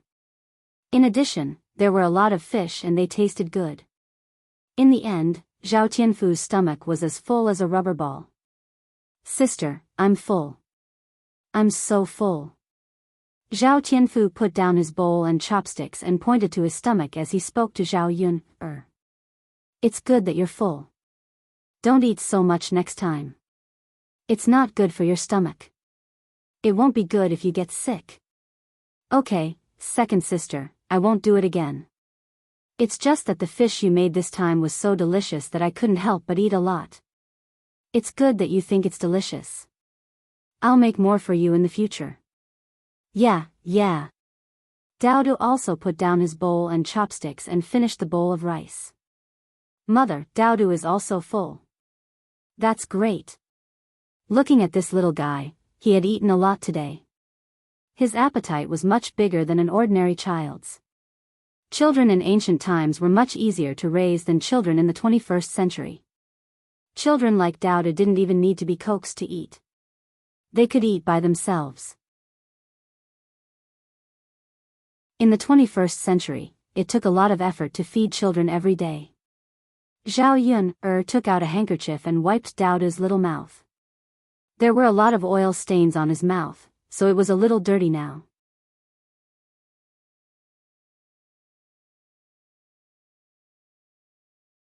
Chapter 103. Recently, we've been planting rapeseed at home. After we finished planting, Brother Tianan still has to go into the fields with Grandpa and Dad. He's busy every day. After a while, he still has to spread the rice, get the seedlings, and then transplant the seedlings, so he doesn't have time to come over. He just eats at home. Zhao Tianfu explained. Zhao Yun nodded. There was a lot of farm work in the countryside, especially in spring, when there was even more work to be done. In the countryside, a child at Zhao Tianfu's age could run around and play, but Zhao Tianan had to work in the fields like an adult. Brother Tianan doesn't come because he doesn't want to trouble second sister. Mom said that Brother Tianan and I shouldn't always freeload. Zhao Yun touched Zhao Tianfu's head and smiled. It's okay, Tianfu. You go back today and tell Tianan to come to my place to eat. We'll wait for him to eat together. There are so many fish. Anyway, it's enough to eat. We have to let him taste what it tastes like, right? Zhao Tianfu smiled and nodded. Okay, second sister. I'll go back and tell Brother Tianan. Okay. When Zhao Tianfu went back, Zhao Yun scooped up the leftover fish soup and fillets from the pot into a big bowl. Tianfu, take this back and let Mom and Dad have a taste. Be careful. Don't let anyone see it. Zhao Tianfu nodded. Got it, sister. Although Zhao Tianfu was young, he was very smart. When he carried the bowl back, he was very careful. He waited until there was no one around before entering the courtyard. Li Chuiying just came back from the toilet. He pulled up his pants and walked into old Zhao's courtyard. At this time, he saw Zhao Tianfu sneaking into the courtyard with the bowl in his hand. He then ran into the third branch's house. Li Chuiying thought that Zhao Tianfu was like a thief. He must have brought something good back and didn't want anyone to see it. This third branch. He must have eaten it all alone. These days, Zhao Tianfu didn't come back to old Zhao's house to eat. Instead, he went to Zhao Yun's place. Presumably, Zhao Yun, that little B***tch, brought back something delicious. Children were the most gluttonous. They would run to wherever there was good food. Zhao Tianfu must have eaten something good and brought it back from Zhao Yun. When they walked to old Zhao's courtyard, Li Chuiying could smell the faint fragrance left in the air. Swallowing hard, Li Chuiying rushed into old Zhao's house to complain to Hu Chunhua. Mother. Li Chuiying went into the kitchen. Hu Chunhua was busy having lunch with her sisters-in-law. Old Zhao's sisters-in-law took turns to cook.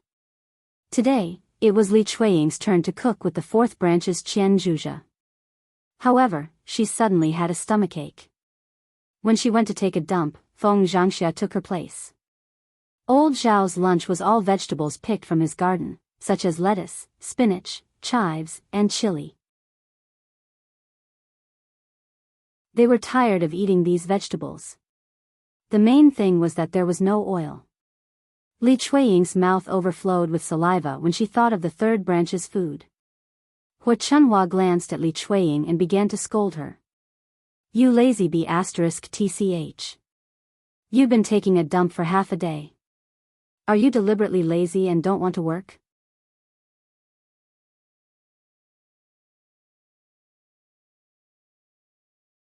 Chapter 104. Hu Chunhua rolled her eyes at Li Chuiying. This damned woman really knew how to talk. She actually said things that others didn't know how to refute. Once you're done, go call your father and the others back for dinner. The food is already cooked, so there's no need for you to interfere. Old Zhao's fields were quite a distance away from the house. Li Chuiying was a little unwilling to call them back for dinner, but he knew that he couldn't refuse Hu Chunhua. If he had known, he wouldn't have gone to shit. Hurry up and go. Hu Chunhua urged exasperatedly. Just then, the voices of Zhao Baoshan and the other men in the house came from inside the house. Li Chuiying was delighted and said to Hu Chunhua, Mother, look, father and the others are back. There's no need to call them back. Hu Chunhua said, All right then, we'll get ready to eat later. Li Chuiying grinned and went up to Hu Chunhua. Mother, I have something important to tell you. What is it? Hurry up and tell me. Why are you dawdling? Hu Chunhua frowned and was a little displeased. Mother, the people in the third branch are eating alone in the house. When I came back from shit, I saw Tianfu holding a bowl in his hand. He didn't come back after he went into the house. Hu Chunhua was furious when she heard this. She was the head of the household and hadn't separated from the family yet. When the family ate together, she hated eating alone. This was absolutely forbidden in old Zhao's house. Really? Hu Chunhua asked angrily. Li Chuiying patted his chest and promised, Mother, how can this be fake? I saw it with both of my eyes. It's not like your eyes are playing tricks on you. Why don't you go and take a look? She's probably eating right now. Hu Chunhua immediately rushed out of the kitchen and cursed, the people of the third household are not honest at all. They even started to eat alone. If I catch them, I'll teach them a good lesson. Seeing Hu Chunhua's aggressive attitude, Li Chuiying was secretly pleased. When she thought about how the fourth branch would be scolded later, she secretly felt happy. Hu Chunhua arrived in front of the third branch's room and kicked the door hard. The door was suddenly kicked open. The people in the room were obviously stunned. They did not expect Hu Chunhua to suddenly barge in. Zhao Ping was holding a bowl and eating happily. She had to admit that Zhao Yun'er's cooking was simply amazing. It was better than any fish she had ever eaten. Zhao Ping ate more than half of the big bowl of fish and fish soup by herself. Liang Jinxiao and Zhao Wenhua had not even tasted the food when Zhao Ping ate it all by herself. After all, she was her child. It was understandable that she would save some for her child. She did not say anything about Zhao Ping's behavior. She thought that Zhao Ping would be more or less grateful if she ate more of the food that Zhao Yun brought back. In this way, she would not be too prejudiced against Zhao Yun'er in the future. The moment Hu Chunhua entered the third branch's room, she smelled a strong aroma. Zhao Ping was eating with her head lowered. Her face immediately darkened. The third branch was really like what Li Chuiying said. They were eating alone.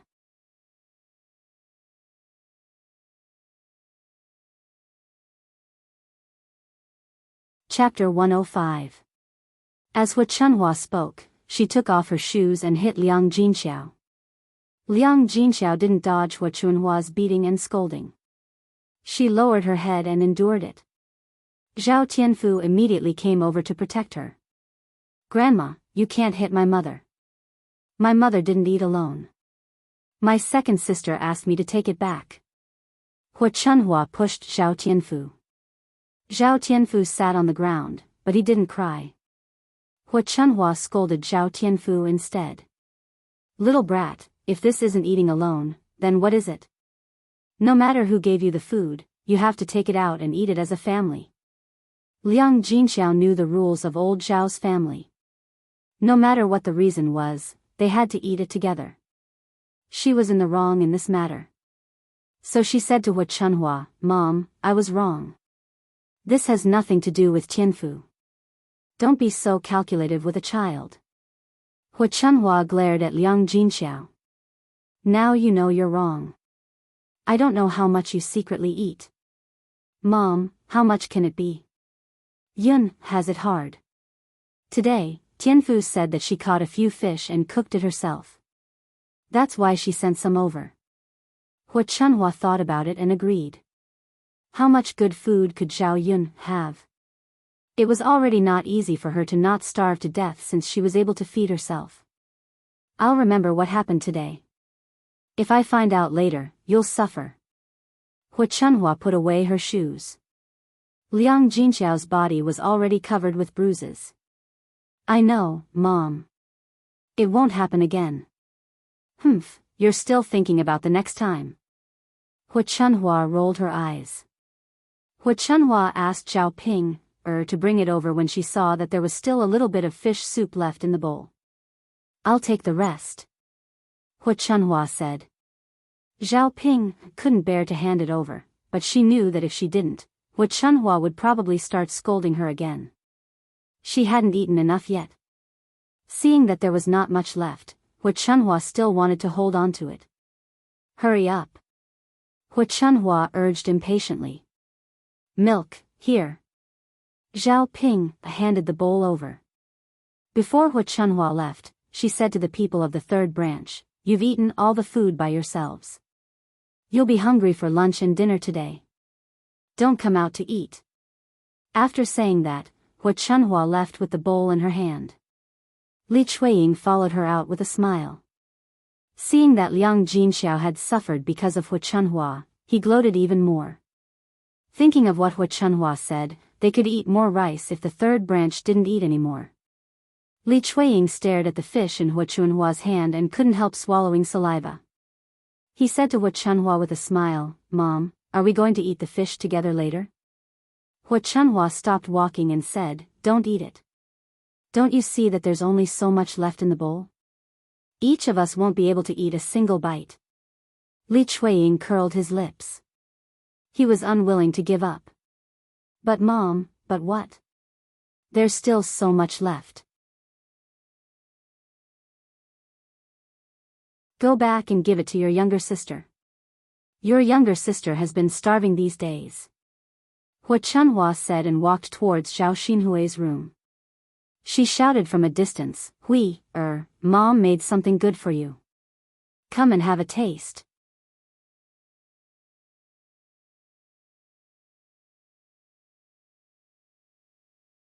Chapter 106. Li Chuiying secretly cursed the damned old woman behind her back as she thought of her own daughter. She was already so old, yet she was still unmarried. She wanted to shove all the good stuff into her hands. Didn't she work so hard just to have a bite? No, if she really found out that the third branch was eating alone, she would threaten the third branch herself.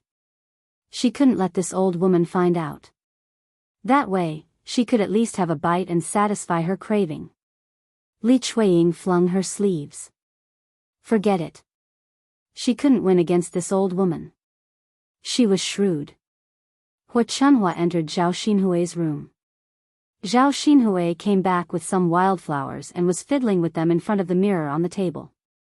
They didn't have a bronze mirror at home.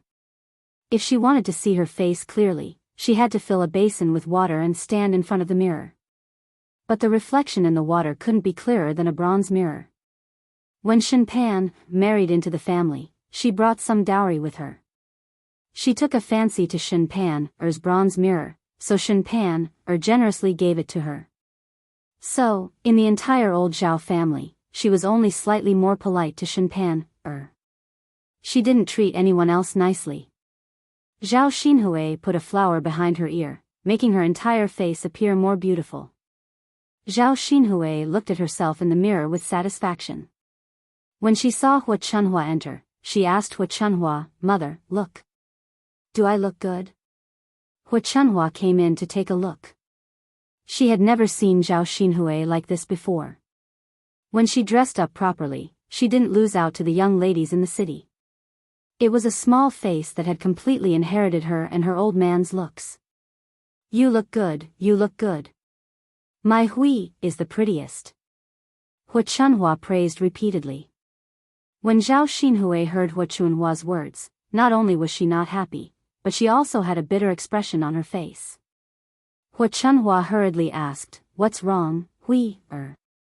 Why do you look unhappy?" "Mother, what's the use of dressing up nicely? Look at me, it doesn't match at all. Didn't you say you would buy clothes and jewelry for me? Why haven't you bought them for me yet?" As soon as Hua Chunhua saw that Zhao Xinhui was unhappy, she became a little anxious and immediately coaxed, "Hui, it's not that mother didn't keep her promise. It's just that I've been too busy these days. There's so much work in the fields that I can't leave. So, mother, when will you take me to buy it?" Zhao Xinhui asked and pursed his lips.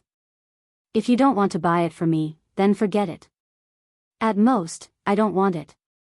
After that, Zhao Xinhui's face turned cold, as if she didn't want to talk to Hua Chunhua. Hua Chunhua hurriedly said, "Hui, buy. Mother will take you to the city tomorrow to buy, okay?" "Really? Of course it's true. Mother, you're still the best to me." Zhao Xinhui's face seemed to have changed and was instantly full of smiles. "Of course, you're my daughter. If I don't treat you well, who will I treat well?" Yes. "Mother, don't worry. If I marry Master Shitzi in the future, I'll definitely take you to live a good life. I'll give you good food and good clothes every day. When the time comes, I'll buy you whatever you want." Hua Chunhua was coaxed by Zhao Xinhui and began to imagine her good life in the future. She was in an exceptionally good mood.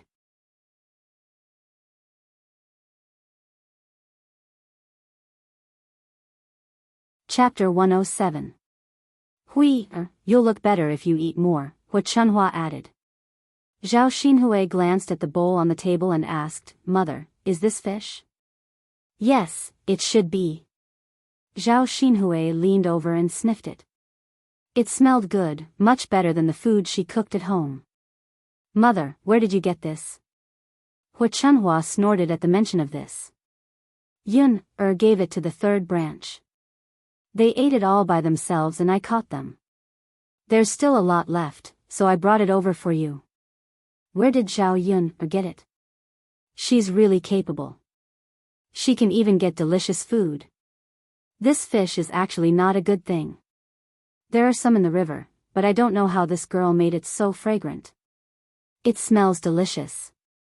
Hui, try it." Zhao Xinhui tasted it and said, "It's delicious, mother. Her fish is really delicious.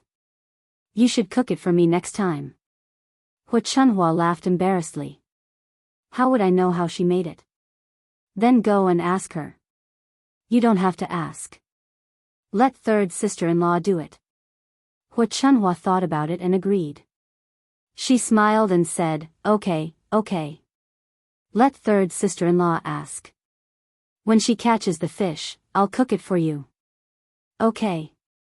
On the other side, in the third branch's room, Zhao Ping complained in front of Liang Jinxiao, "Mother, why is grandmother like this? Isn't it just a little food? If everyone eats it together, we won't be able to eat it. She only knows how to bully us." Liang Jinxiao glared at Zhao Ping. Ping, don't talk nonsense. After all, it's our fault. Mother, what did we do wrong? There are many people who eat alone at home. Every time eldest cousin-in-law brings back delicious food from her parents' home, she eats it in her own room. She doesn't even take it out for us to eat. Zhao Ping felt a little indignant. Not to mention Shen Pan, it wasn't like the other families hadn't eaten all of the money by themselves. Some of them even hid some of their own money. Only her parents were so honest. In fact, he was just a fool. Ping, your cousin-in-law is different after all. We can't compare with her. How is it different? Isn't he also a member of old Zhao's family? Can't our old Zhao family's rules be applied to her? Well. Liang Jinxiao sighed. He didn't know how to explain it to his daughter. There was no such thing as absolute fairness in this world. Shen Pan's family was different. Old Zhao's family didn't dare offend them. Mother, what should we do now? We can't eat for lunch and dinner. Won't we starve to death? After Zhao Ping finished complaining, Liang Jinxiao was just about to say that they should bear with it for today, but Zhao Ping opened her mouth again. Mother, let's go to Zhao Yun's place to eat. She has delicious food there too. Ping, it's not good. Your younger sister doesn't have it easy, Mother, it's not a big deal. Isn't it just 2 meals? You usually send her so much food. What's wrong with us going to eat a little? We can't starve for a whole day, right? Liang Jinxiao thought for a while and agreed. He would eat a little when he went there so as not to burden Zhao Yun. He also knew that if he didn't go, he didn't know how his eldest daughter would make a fuss later. So he said, okay, then let's go at night. Your younger sister should have eaten by now. You ate some for lunch, so you shouldn't be hungry anymore, right?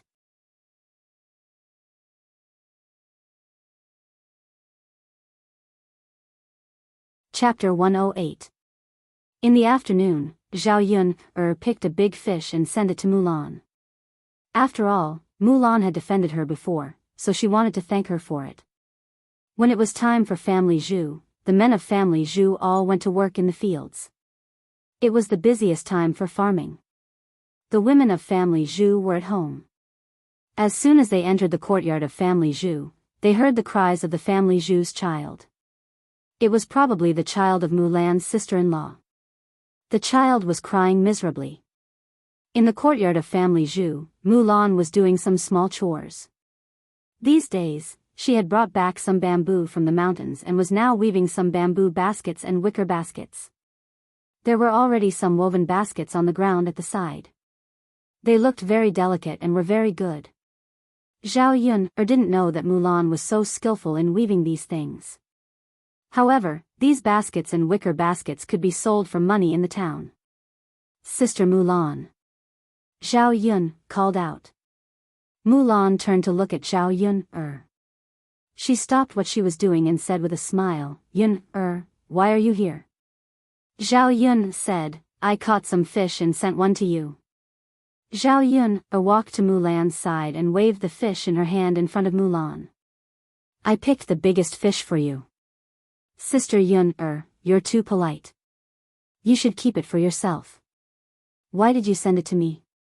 It's okay. I have a lot of fish at home. It's good to let you try it. It tastes good. Hearing Zhao Yun's words, Mulan didn't refuse. In fact, fish was not particularly expensive in the countryside. It was much worse than meat. Sister Yun, thank you. You're welcome. Zhao Yun smiled and pointed to the basket on the ground. Sister Mulan, I didn't know you could make this before. This is what my father taught me. Now that I'm free, I'll make a few of them. If this basket is sold in the town later, if one of them is good, it can be sold for 10 copper coins. At least it can supplement the family's expenses. Zhao Yun nodded and said, that's right. But Sister Mulan, you have to work hard. Fortunately, I'm not tired. I'm not working in the field. San-er's father and the other men working in the field are the ones who are tired. While the two were chatting, Mulan's mother-in-law, Mrs. Zhu, came out of the house. Third daughter-in-law, who are you talking to? When she came out and saw Zhao Yun, her face suddenly turned ugly. Why do you talk to everyone? You even brought a dubious person home and chatted happily. Zhao Yun, saw that Mrs. Zhu's eyes were very unkind. Was she talking about the dubious person? Her reputation in the village was indeed bad. She didn't expect that this family Zhu's mother-in-law didn't avoid it at all. She directly said this sentence in front of her. She was really unwilling to put on a show. Mulan glanced at Zhao Yun, awkwardly. She knew that her mother-in-law's words must have made Zhao Yun sad. Facing Mrs. Zhu's dark face, Mulan explained, Mother, Sister Yun, came here this time to bring us fish to eat. Mulan said as she took the fish from Zhao Yun's hand and handed it to old Madame Zhu.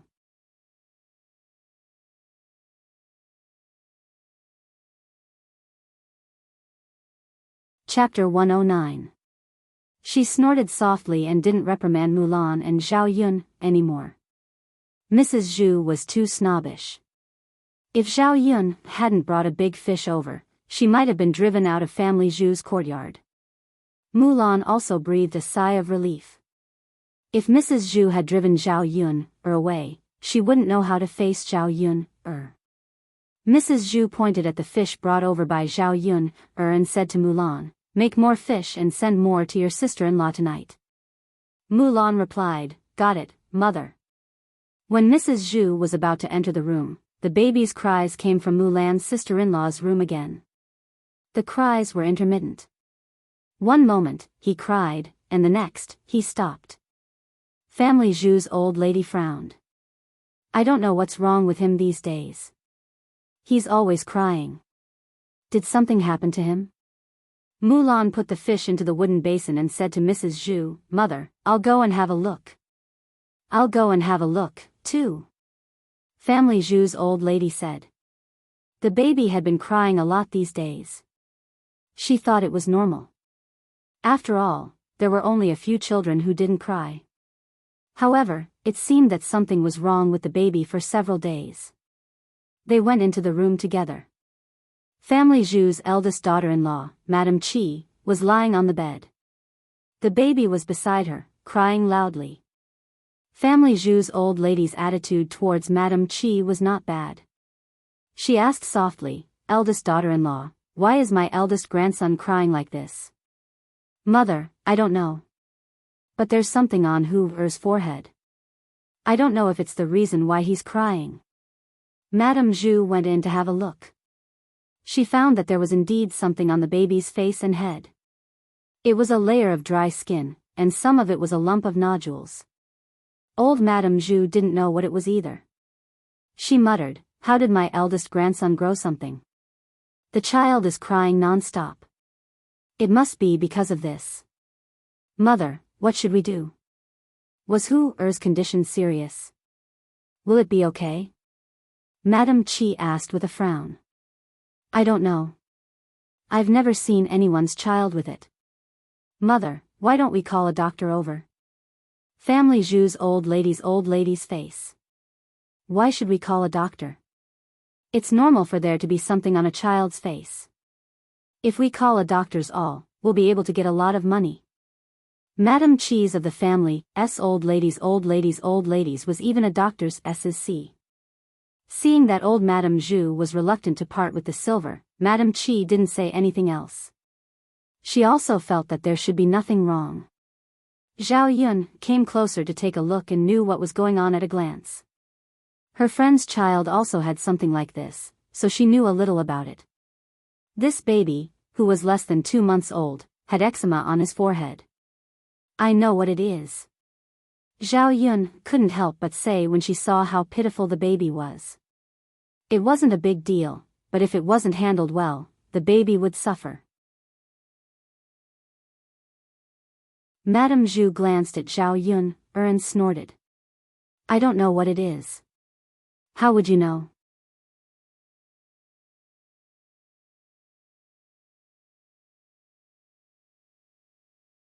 Chapter 110. Mulan said, "Mother, you can't say that. There are so many things in this world. What if Yun knows something?" After Mulan finished speaking, she glanced at her as if she was afraid of Family Zhu. Old Madame Family Zhu glared at Mulan unhappily. Mulan was so scared that she quickly lowered her head. However, she felt that Mulan was right. Although she did not admit it, she knew that Mulan's words made sense. Thus, she said to Zhao Yun, "Since you know, then tell me what it is." "This is eczema. It's most common in children when they are 1 or 2 months old." "How can it be treated?" Old Madame Family Zhu asked.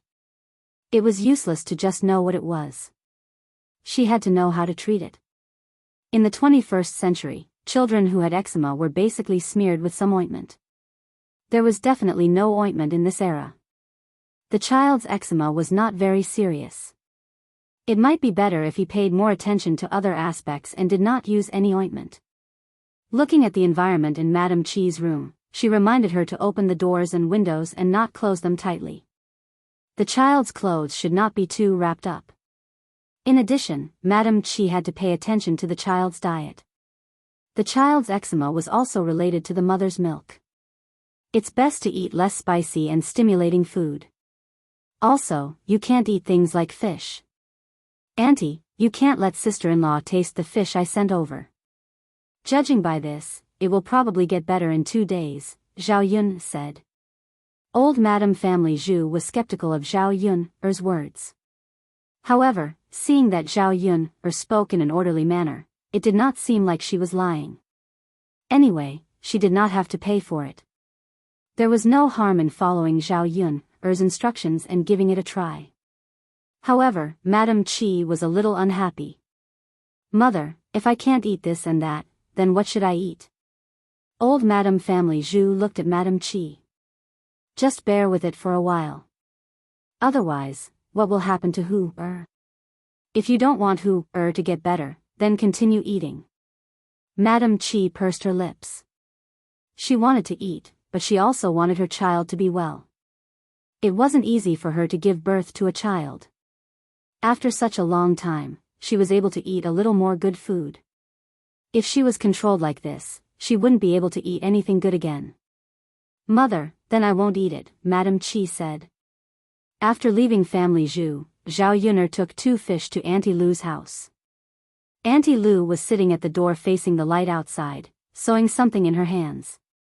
Zhao Yun'er walked closer and saw that Auntie Lu was making cloth shoes.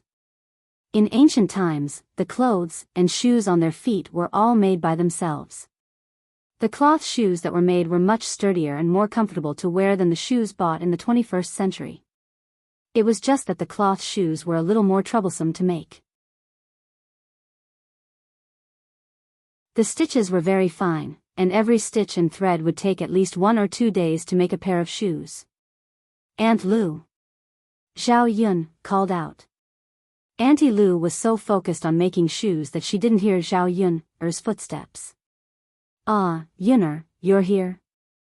When Auntie Lu saw Zhao Yun'er, there was a smile on her face. When she smiled, she looked even more amiable. "Yes, Auntie Lu. I caught some fish and brought 2 for you," Zhao Yun'er said. "Hey, you little girl. You can just keep the fish for yourself. Why did you bring them to me?" "It's okay. There are still many fish at home."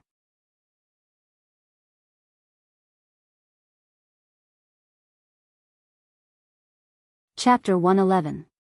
Auntie Lu had always been so polite, which made Zhao Yun a little embarrassed. She had finally gotten something good and sent it over, but Auntie Lu wanted to return it. Zhao Yun knew Auntie Lu's character. Even if she said she didn't want it, Auntie Lu would definitely give it to her. Fortunately, these cloth shoes were not worth much, or else she would be embarrassed to accept it. "Thank you, Auntie." Auntie Lu smiled and waved her hand. "You're welcome. I have a lot of free time at home anyway. Daodu is a child, and he grows up quickly. Soon, the shoes won't fit him. Auntie Lu, teach me later." "I'll learn too," Zhao Yun said. Her needlework was still passable, and she could only mend clothes. She really didn't know how to make shoes. Okay, but Yun, didn't your mother teach you this before? Zhao Yun shook her head. No, I forgot when I taught it when I was young. It's okay. Learn from Auntie in the future. Auntie will teach you. Okay. Auntie Lu put down the needlework in her hand and put Zhao Yun's fish into a wooden basin. She put some water in it and prepared to eat it at night. The men in the family went out to work. Auntie Lu also had 2 sons, and they hadn't separated yet. Now, one daughter-in-law went back to her mother's house, and the other went out to gather pigweed. The people in the countryside would raise some livestock. Other than some chickens and ducks, they would also raise pigs. A pig could be sold during the new year. Not only could they get some money, but they could also leave some for their family. Then, they wouldn't have to sell meat anymore. Zhao Yun saw that Auntie Lu's pigsty was built outside. In ancient times, pigs were not fed with pig feed, but with pigweed or bran. This way of raising pigs could save a lot of food, and the pigs tasted better than the pork of the 21st century. Mother, I'm back. Not far away, a woman in her early 30s walked in. It was Auntie Lu's eldest daughter-in-law, Zhou Shi. Zhou Shi was wearing plain clothes, and her hair was combed neatly. It was probably because he had been working for a long time that his skin was a little dark. He was 30 years old and looked a little old, but one look and one could tell that he was a person who was doing his job. Madame Zhou carried a basket on her back, which was filled with pigweed. She had gone to gather pigweed just now.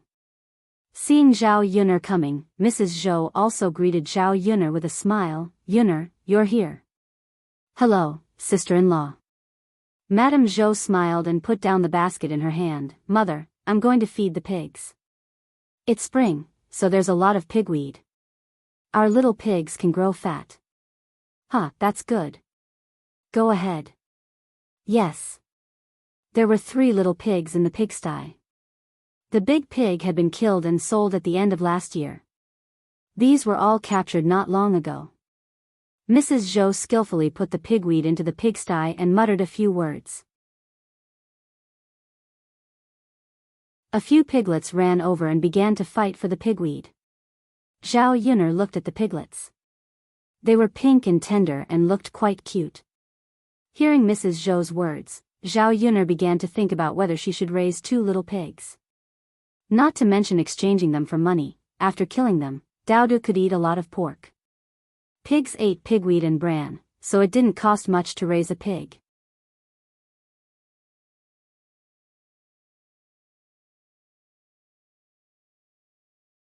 Chapter 112. The price of a piglet is a little more expensive than the price of pork. My piglet weighs 15 kilograms, and it costs 20 copper coins per kilogram. So, a piglet costs 600 copper coins. Aunt Lu explained. Zhao Yun nodded.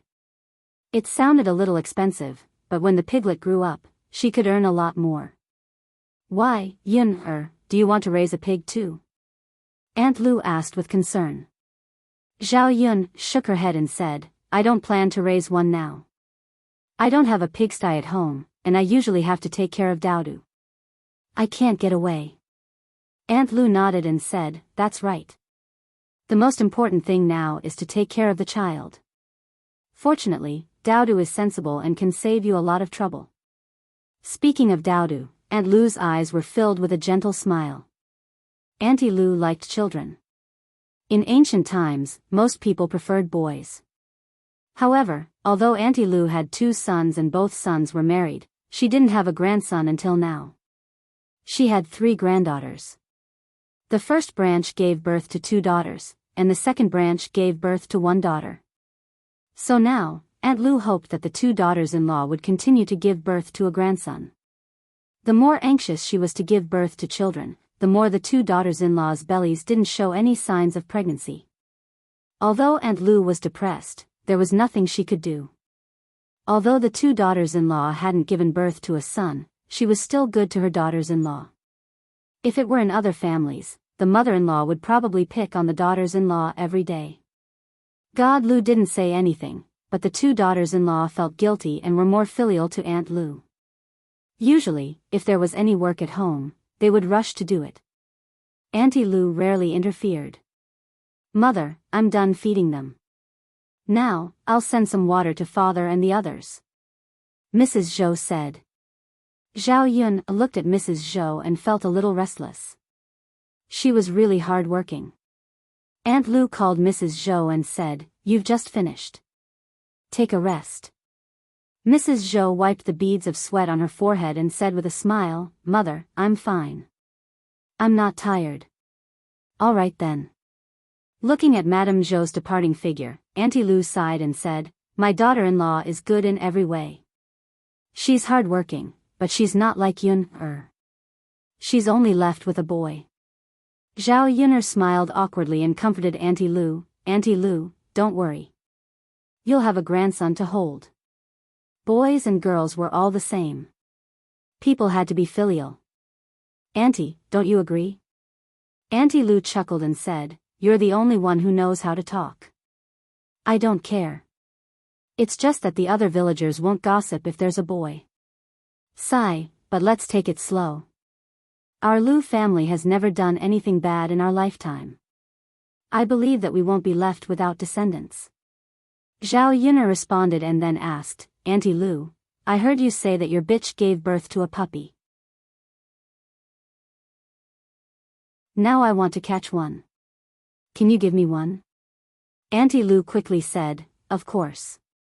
I'm thinking about how to send it in the future. Come, I'll catch one for you." As she spoke, Auntie Lu led Zhao Yun'er to the kennel. The kennel was close to the pigsty and not in the house. It was arranged outside. The dog could also guard the pigsty. If someone came to steal the pigs and made a noise, the family would know.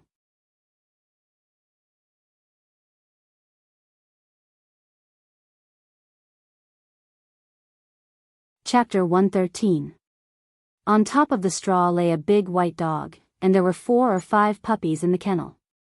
Among these puppies, 4 of them had white fur, just like the female dog. The puppies were all lying on the female dog's body, sucking milk with all their might. The puppies weren't very big, just a little bigger than a mouse. Looking at these cute puppies, Zhao Yun couldn't wait to get one and play with it in her hands. However, these puppies couldn't be casually touched by strangers. The female dog protected the puppies. If Zhao Yun touched the puppies, she would definitely be bitten by the female dog. At this moment, another puppy's whining came from the kennel. Zhao Yun took a closer look and found that there was a small black dog curled up in a small corner. It was whining as if it was crying. This black puppy's fur color was clearly different from the other dogs in the kennel. The black puppy's body was thinner than the other white puppies. Looking at its pitiful appearance, it really made one's heart ache. Auntie Lu said, "Sigh, Little Black is being ostracized again." Zhao Yun looked at Auntie Lu, puzzled. She didn't understand what Auntie Lu meant. Auntie Lu explained, "This Little Black's fur is different from the other puppies. Every time it wants to drink milk, my big white won't let it drink. It has to be the other puppies who finish drinking before it can drink a few mouthfuls. Little Black often whines when it's hungry. It's really pitiful." When Zhao Yun heard this, she felt that Little Black was pitiful, but she also wanted to laugh. Auntie Lu's big white was really interesting. Normally, female dogs would treat their children equally, but because Little Black's fur color didn't follow her, she treated Little Black so differently. After Auntie Lu finished speaking, she called out to Zhao Yun'er, "Yun'er girl, take a look yourself. There are so many puppies here. Which one do you want?" Zhao Yun'er glanced at them. In fact, she didn't care about any of them. Little Hay was the most pitiful. It was still whimpering, so she said to Auntie Lu, "Auntie Lu, why don't you give Little Hay to me?" "Little Black? That's good too. If you bring it back, Xiao He won't be bullied anymore," said Aunt Lu. She bent down and picked up Blackie from the kennel. Dabai glanced at Auntie Lu, but he didn't have much of a reaction. Instead, he licked the other puppies that were nursing. Dabai didn't care about Little Hay at all. After Auntie Lu put some distance between them, she handed little Hay to Zhao Yuner and said to Zhao Yuner, "Yuner girl, little Hay is yours. You can take it back." Zhao Yuner held little Hay in her hands. Little Hay's body was a little soft. Once it was in Zhao Yuner's hands, little Hay stopped whimpering. It stared at Zhao Yuner with its black eyes. It looked very obedient. This little black puppy seemed to be intelligent. Zhao Yuner immediately liked it. She rubbed little Hay's head and said to little Hay, don't cry. I'll feed you when we go back. I'll treat you well." Little Hay whimpered twice, as if it was responding to Zhao Yuner.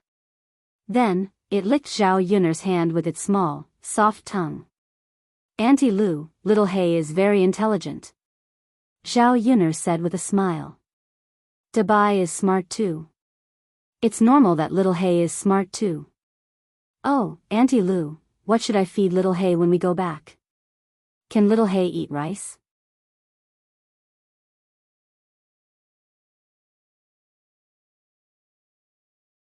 Chapter 114. Auntie Lu nodded. "Of course it can. Puppies are different from humans. Humans can't eat rice for a month or two, but puppies can." Zhao Yuner breathed a sigh of relief. That's good. Otherwise, she wouldn't know where to find milk to feed this puppy. "Little Yuner, it will take a few more months for little Black to grow up. Don't worry, there's no rush." Haha. Zhao Yuner carried little Black back from Auntie Lu's place. Little Black glanced at Dabai and whimpered a few times.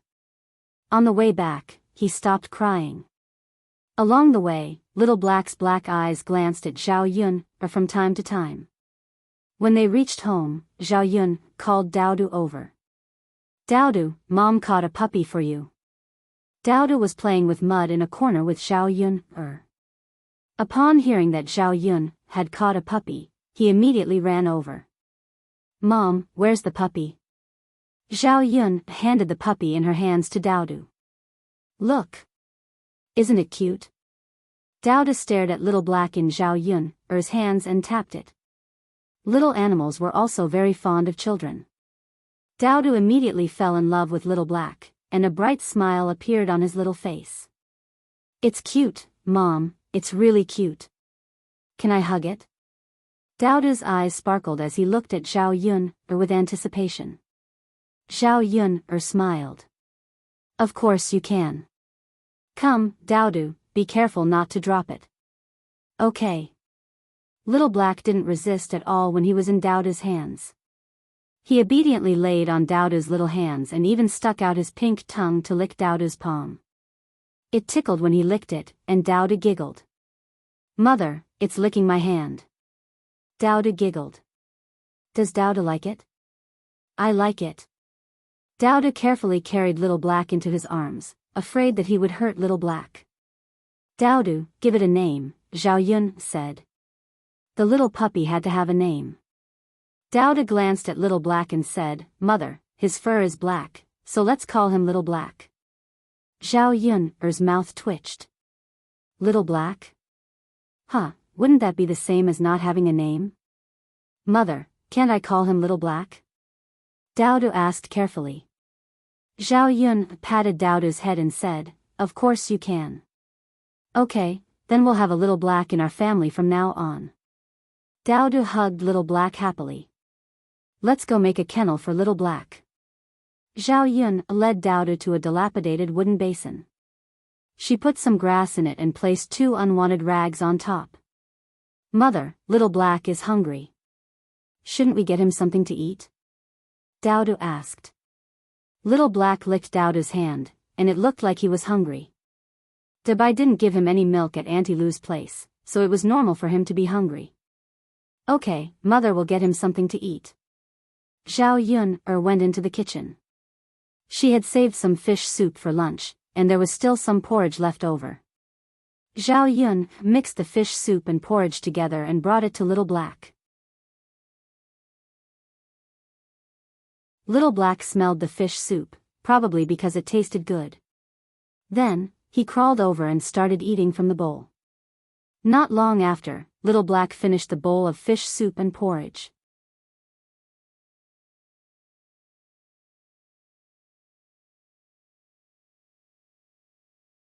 Chapter 115.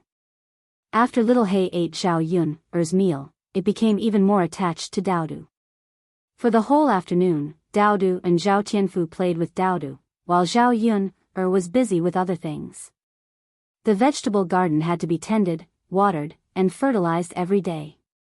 As evening approached, Zhao Yun began to prepare dinner again. In the evening, one dish was braised fish, and the other was boiled snakehead, plus a bowl of wild vegetables. Although there were only 3 dishes, it was a lot, and they were few, so it was enough to eat. Even including Zhao Tianan, there were only 4 people who came to eat at night. None of them had a big appetite. But what Zhao Yun didn't expect was that Zhao Ping and Liang Jinxiao also came at night. Zhao Yun thought that they came over for something, so after asking, they wanted to stay for dinner. The 2 of them happened to come at dinner time, and there was no notice before. She didn't add 2 more servings for dinner. After listening to Liang Jinxiao's explanation, Zhao Yun couldn't not let them stay. After all, it was only the mother of the original owner, who had no choice but to come over for dinner. If she refused, she would be a bit too much. The meal wasn't ready yet, so Zhao Yun continued to be busy in the kitchen. Liang Jinxiao wanted to go into the kitchen to help Zhao Yun but was persuaded to rest outside by Zhao Yun This time, Liang Jinxiao came over, pulled a long face, and still felt embarrassed. Zhao Yun asked her to sit and rest, but it made her a little restless. Zhao Ping smelled the fragrance coming from the kitchen, and couldn't help but swallow her saliva. She was curious about how Zhao Yun's food could be so fragrant. Smelling this smell, she felt that it was unusually captivating. No matter what it was, it must be good food. In comparison, eating at Zhao Yun's place was much better than eating at old Zhao's place. Zhao Ping didn't eat much at noon. Now that she was hooked by the aroma, her stomach began to growl. Zhao Ping grumbled, "Zhao Yun why are you cooking so slowly?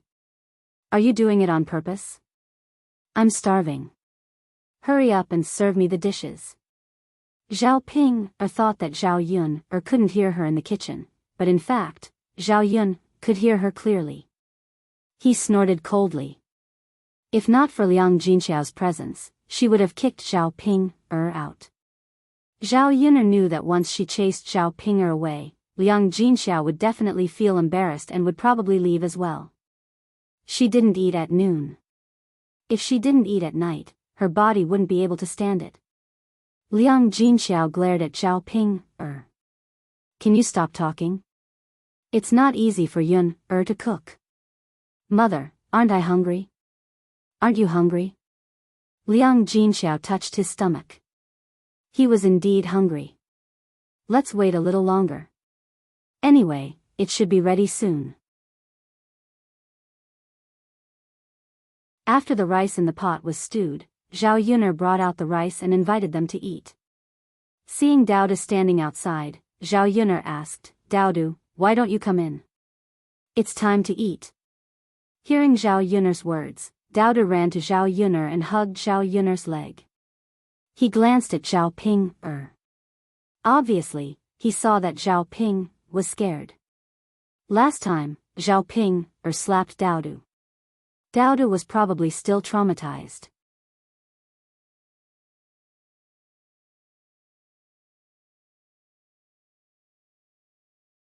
Chapter 116. Zhao Yun's words coaxed Daodu. Before the others sat down, Zhao Ping saw the dishes on the table and began to eat. "Zhao Yun, I didn't expect you to have so much delicious food at home." Zhao Ping muttered as she ate. Zhao Yun looked at Zhao Ping and was very disgusted. The people at the table had not started eating, but she ate first. She said to Zhao Ping in a displeased tone, "Mother hasn't even touched her chopsticks, and you're eating by yourself. Isn't that bad? You're already an adult, don't you know the rules?" Zhao Ping was reprimanded by Zhao Yun and was immediately unhappy. What right did this little B***tch have to scold her? I'm hungry. It's not like I'm not allowing you to eat. Mother can eat by herself. Zhao Yun, I'm your elder sister. How can you talk to your elder sister like this? Who's the one who doesn't know the rules? Zhao Ping, muttered, but her hands did not stop moving. A large piece of braised fish was placed in her bowl. The plate of braised fish was not much. Zhao Ping, ate more than half of it. It seemed that she did not care about the others and continued to eat by herself. Zhao Yun, was suddenly furious and almost hit Zhao Ping, Liang Jinxiao stopped Zhao Yun, and gave her a look. Yun, don't bother with Ping, For Liang Jinxiao's sake, Zhao Yun held back. This was the first and last time. If Zhao Ping made any more trouble later, she would definitely not let it go easily. Ping, Yun is right to scold you. You're a big girl, don't you know how to be more reserved? No matter what, you should wait for others to eat together, right? Mother, aren't you long-winded? Why are you so disappointing when you're eating? Liang Jinxiao sighed. Ping, you're already so old. When will you be more sensible? What will you do when you marry into your husband's family in the future? Zhao Yun sneered in her heart. With Zhao Ping's appearance, it would be strange if she could marry. As long as the man's eyes were not blind, Zhao Ping would not be accepted even if she was given to others. Mother, how am I not sensible? Why are you nagging? Are you going to eat or not? Zhao Yun was afraid that Zhao Ping would finish all the food alone, so she hurriedly asked the others to hurry up and eat. The table full of food was not enough for Zhao Ping alone. In addition to a bowl of rice, Liang Jinxiao ate some wild vegetables, and only a few pieces of fish. Zhao Yun was about to give the last bit of fish soup to Daodu, but Zhao Ping beat her to it and put it into the bowl. Zhao Ping, don't you know how to respect the old and love the young? Don't you know how much you've eaten alone? Zhao Yun was so angry that she put down the bowl and chopsticks and slapped the table. If she endured it any longer, she would definitely suffocate. Zhao Yun, I only ate a little bit of food from your house. Do you have to be like this? Oh, a little bit of food? If you have the ability, don't eat it for me. You really treat it as your own house. Don't be so polite. What do you mean? Zhao Ping was also angry. She put down the bowl and chopsticks unhappily, stood up, put her hands on her waist, and faced Zhao Yun.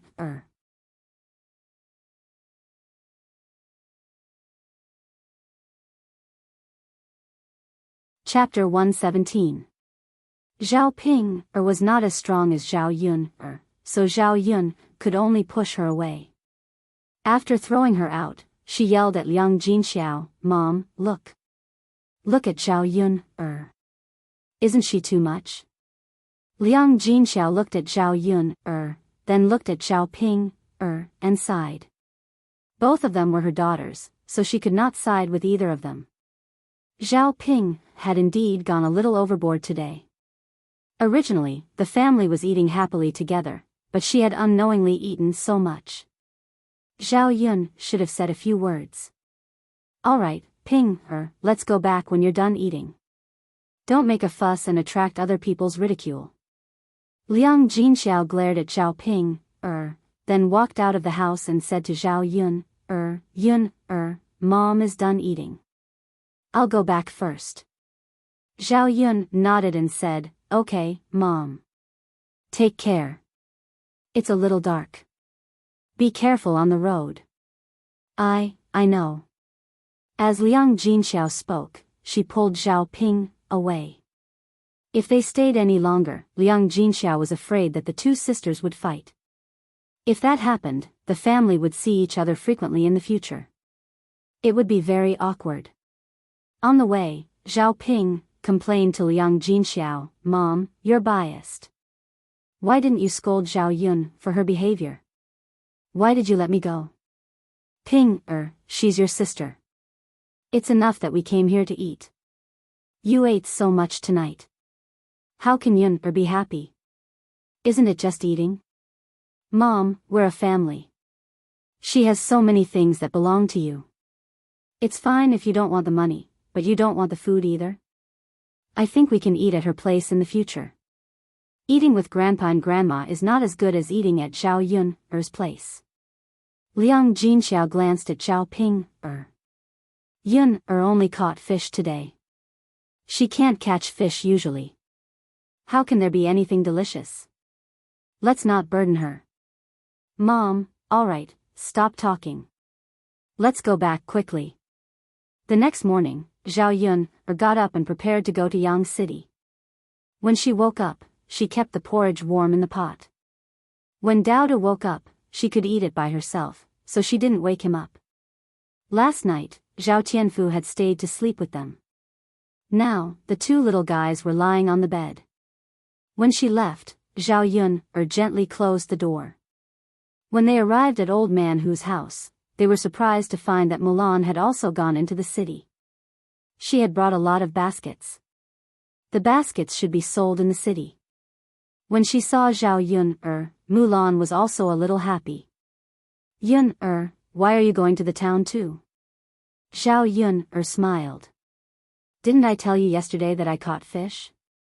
I'm going to the town to sell fish today. Oh, that's the best. The two of us can accompany each other. Zhao Yun nodded and said, yes. She thought that with Mulan's company, the journey might not be so boring. Just as Papa, who was about to leave with the carriage, he heard Hua Chunhua's anxious voice.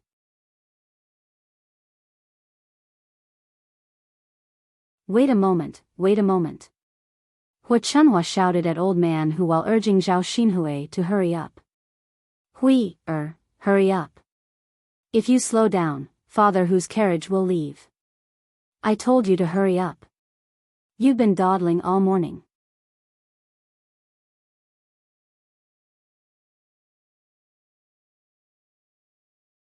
Chapter 118.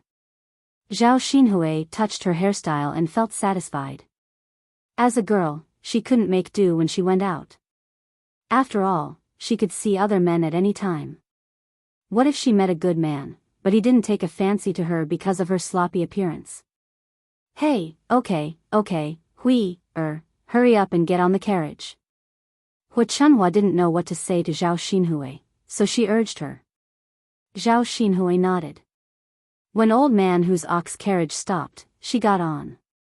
Old Man Hu's ox carriage carried a lot of people this time, so it was a little crowded. Zhao Xinhui glanced at the people on the carriage with some disdain. She raised her head proudly, as if she felt that she was too different from the people on the carriage when she was dressed so beautifully and cleanly. These people didn't deserve to sit with her. Mother, how can I sit on this carriage? Zhao Xinhui complained and looked at Hua Chunhua. Zhao Xinhui didn't go to the city many times. Most of the time, she stayed in the village. However, every time she saw Shen Pan come back, she came back in a carriage. Compared to a carriage, the difference between an ox carriage and a carriage was too big. Why can't we sit on it? Everyone is sitting on it.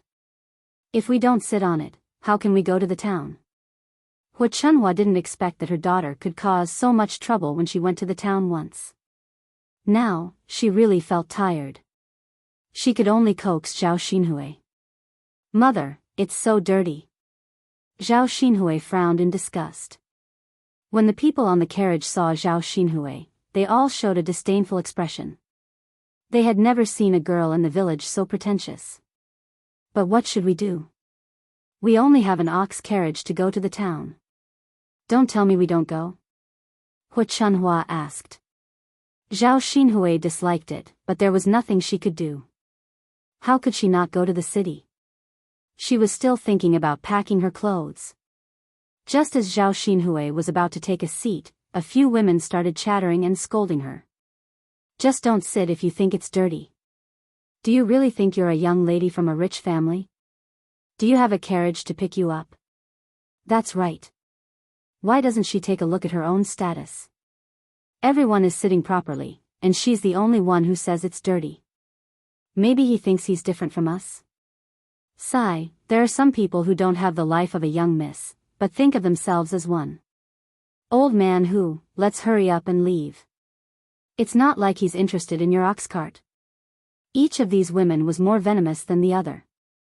As Zhao Yun listened, she felt that she could accept the words of these women. A pretentious person like Zhao Xinhui should be scolded like this so that she could see the situation clearly and recognize herself. Hearing these words, Zhao Xinhui clenched his fists tightly and glared at these women. At home, she was the treasure. No one had ever talked about her like this. Shut up, all of you. Who allowed you to talk about me like this? Zhao Xinhui shouted at these women.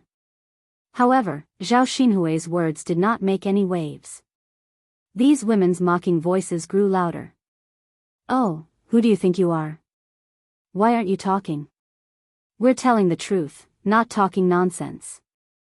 If you don't want others to talk about you, then don't be so pretentious.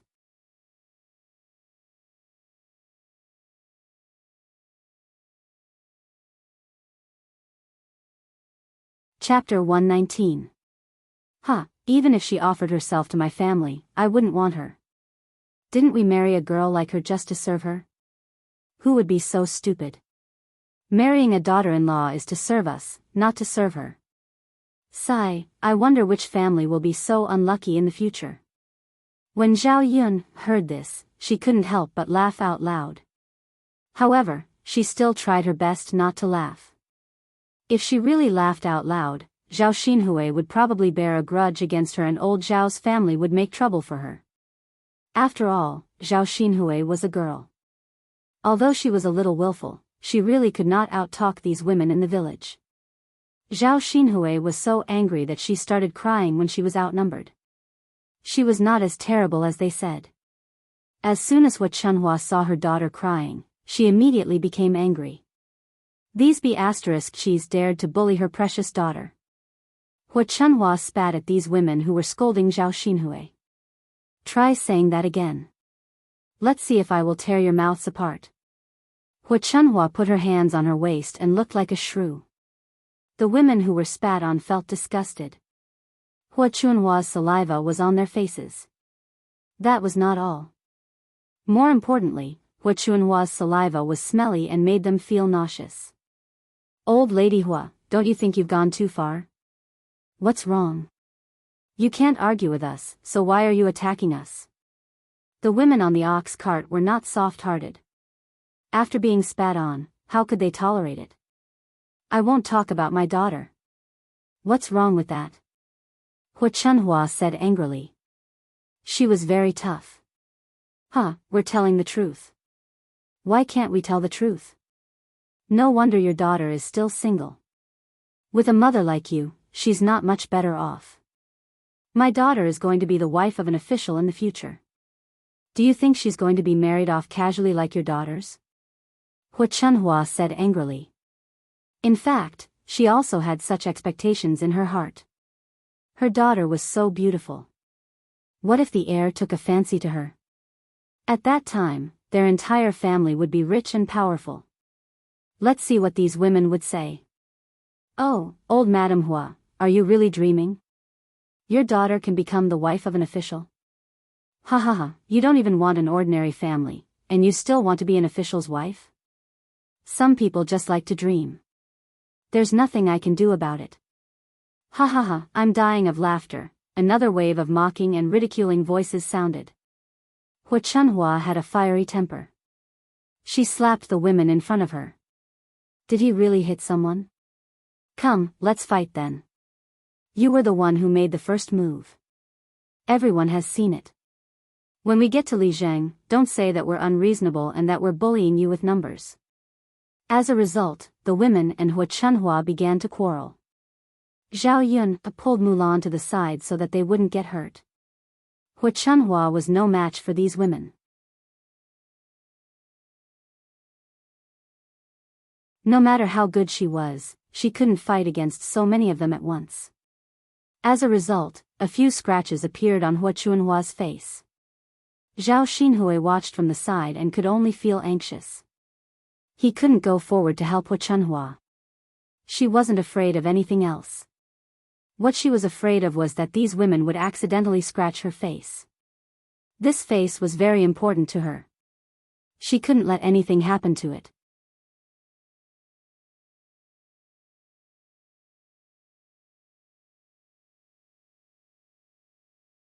Chapter 120. Before Zhao Yun could react, Zhao Xinhui angrily commanded Zhao Yun. Zhao Yun, you wretched girl. Can't you see that your grandmother is being beaten up? Why are you standing there instead of helping her? Are you waiting for your grandmother to be beaten up? Zhao Yun frowned. She sneered in her heart. Zhao Xinhui was really interesting. Zhao Yun still did not help. These women were not good people. If she got involved, wouldn't she be beaten up for nothing? She was not that stupid. She asked coldly with a hint of sarcasm, Auntie, you're wrong. Aren't you also standing there? Why are you scolding me now? You're her daughter. If you want to help, you should be the first to rush up. Besides, grandmother is so good to you. It's not right if you don't help now. You're so unfilial. Zhao Yun made Zhao Xinhui speechless. This little B***tch was so eloquent. In the past, no matter what she ordered Zhao Yun to do, Zhao Yun would never say a word. They're beating people to death. They're beating people to death. Hua Chunhua shouted. Zhao Xinhui stomped her feet and glared at Zhao Yun. This little B***tch. She did not have time to argue with her today. She would definitely ask her mother to teach her a lesson later. All right, stop fighting. Papa who had been smoking his pipe, raised his voice and shouted, if you want to fight, take your time. My ox cart is leaving, so I won't wait for you. If you want to go into the city by car, then stop. After old man who said this, the woman who was fighting immediately stopped her movements. Although they were angry, they did not forget that the most important thing today was to go to the city. They could not be delayed by other things. Forget it, I'll just take it that I was bitten by a dog. Get in the car. I'm still hoping to sell something today. Let's not argue with this crazy woman. Let's go. Daddy let's go. The women got into the car one after another. Fighting with Hua Chunhua, these people didn't get any benefits. They were more or less scratched, but the one who suffered the most was Hua Chunhua. Zhao Xinhui hurried forward and asked, Mother, how are you? Are you all right? Ouch, it hurts. Hui, it really hurts. Hua Chunhua shouted. Mother, I'll help you into the car. Bear with it. It's all that damned girl Zhao Yun's fault. Let's see if you still won't help after being beaten up. Hua Chunhua glared at Zhao Yun when she heard that. Zhao Yun pursed her lips and ignored Hua Chunhua's glare of resentment. Sister-in-law Mulan, let's get in the car too. Mulan looked at Zhao Yun sympathetically and nodded. The two of them got into the carriage together. Hua Chunhua's injuries weren't light, so she didn't fight with Zhao Yun. However, she kept scolding Zhao Yun. Damned girl, you have no conscience. How did my old Zhao family give birth to a girl like you? I'll deal with you when we get back.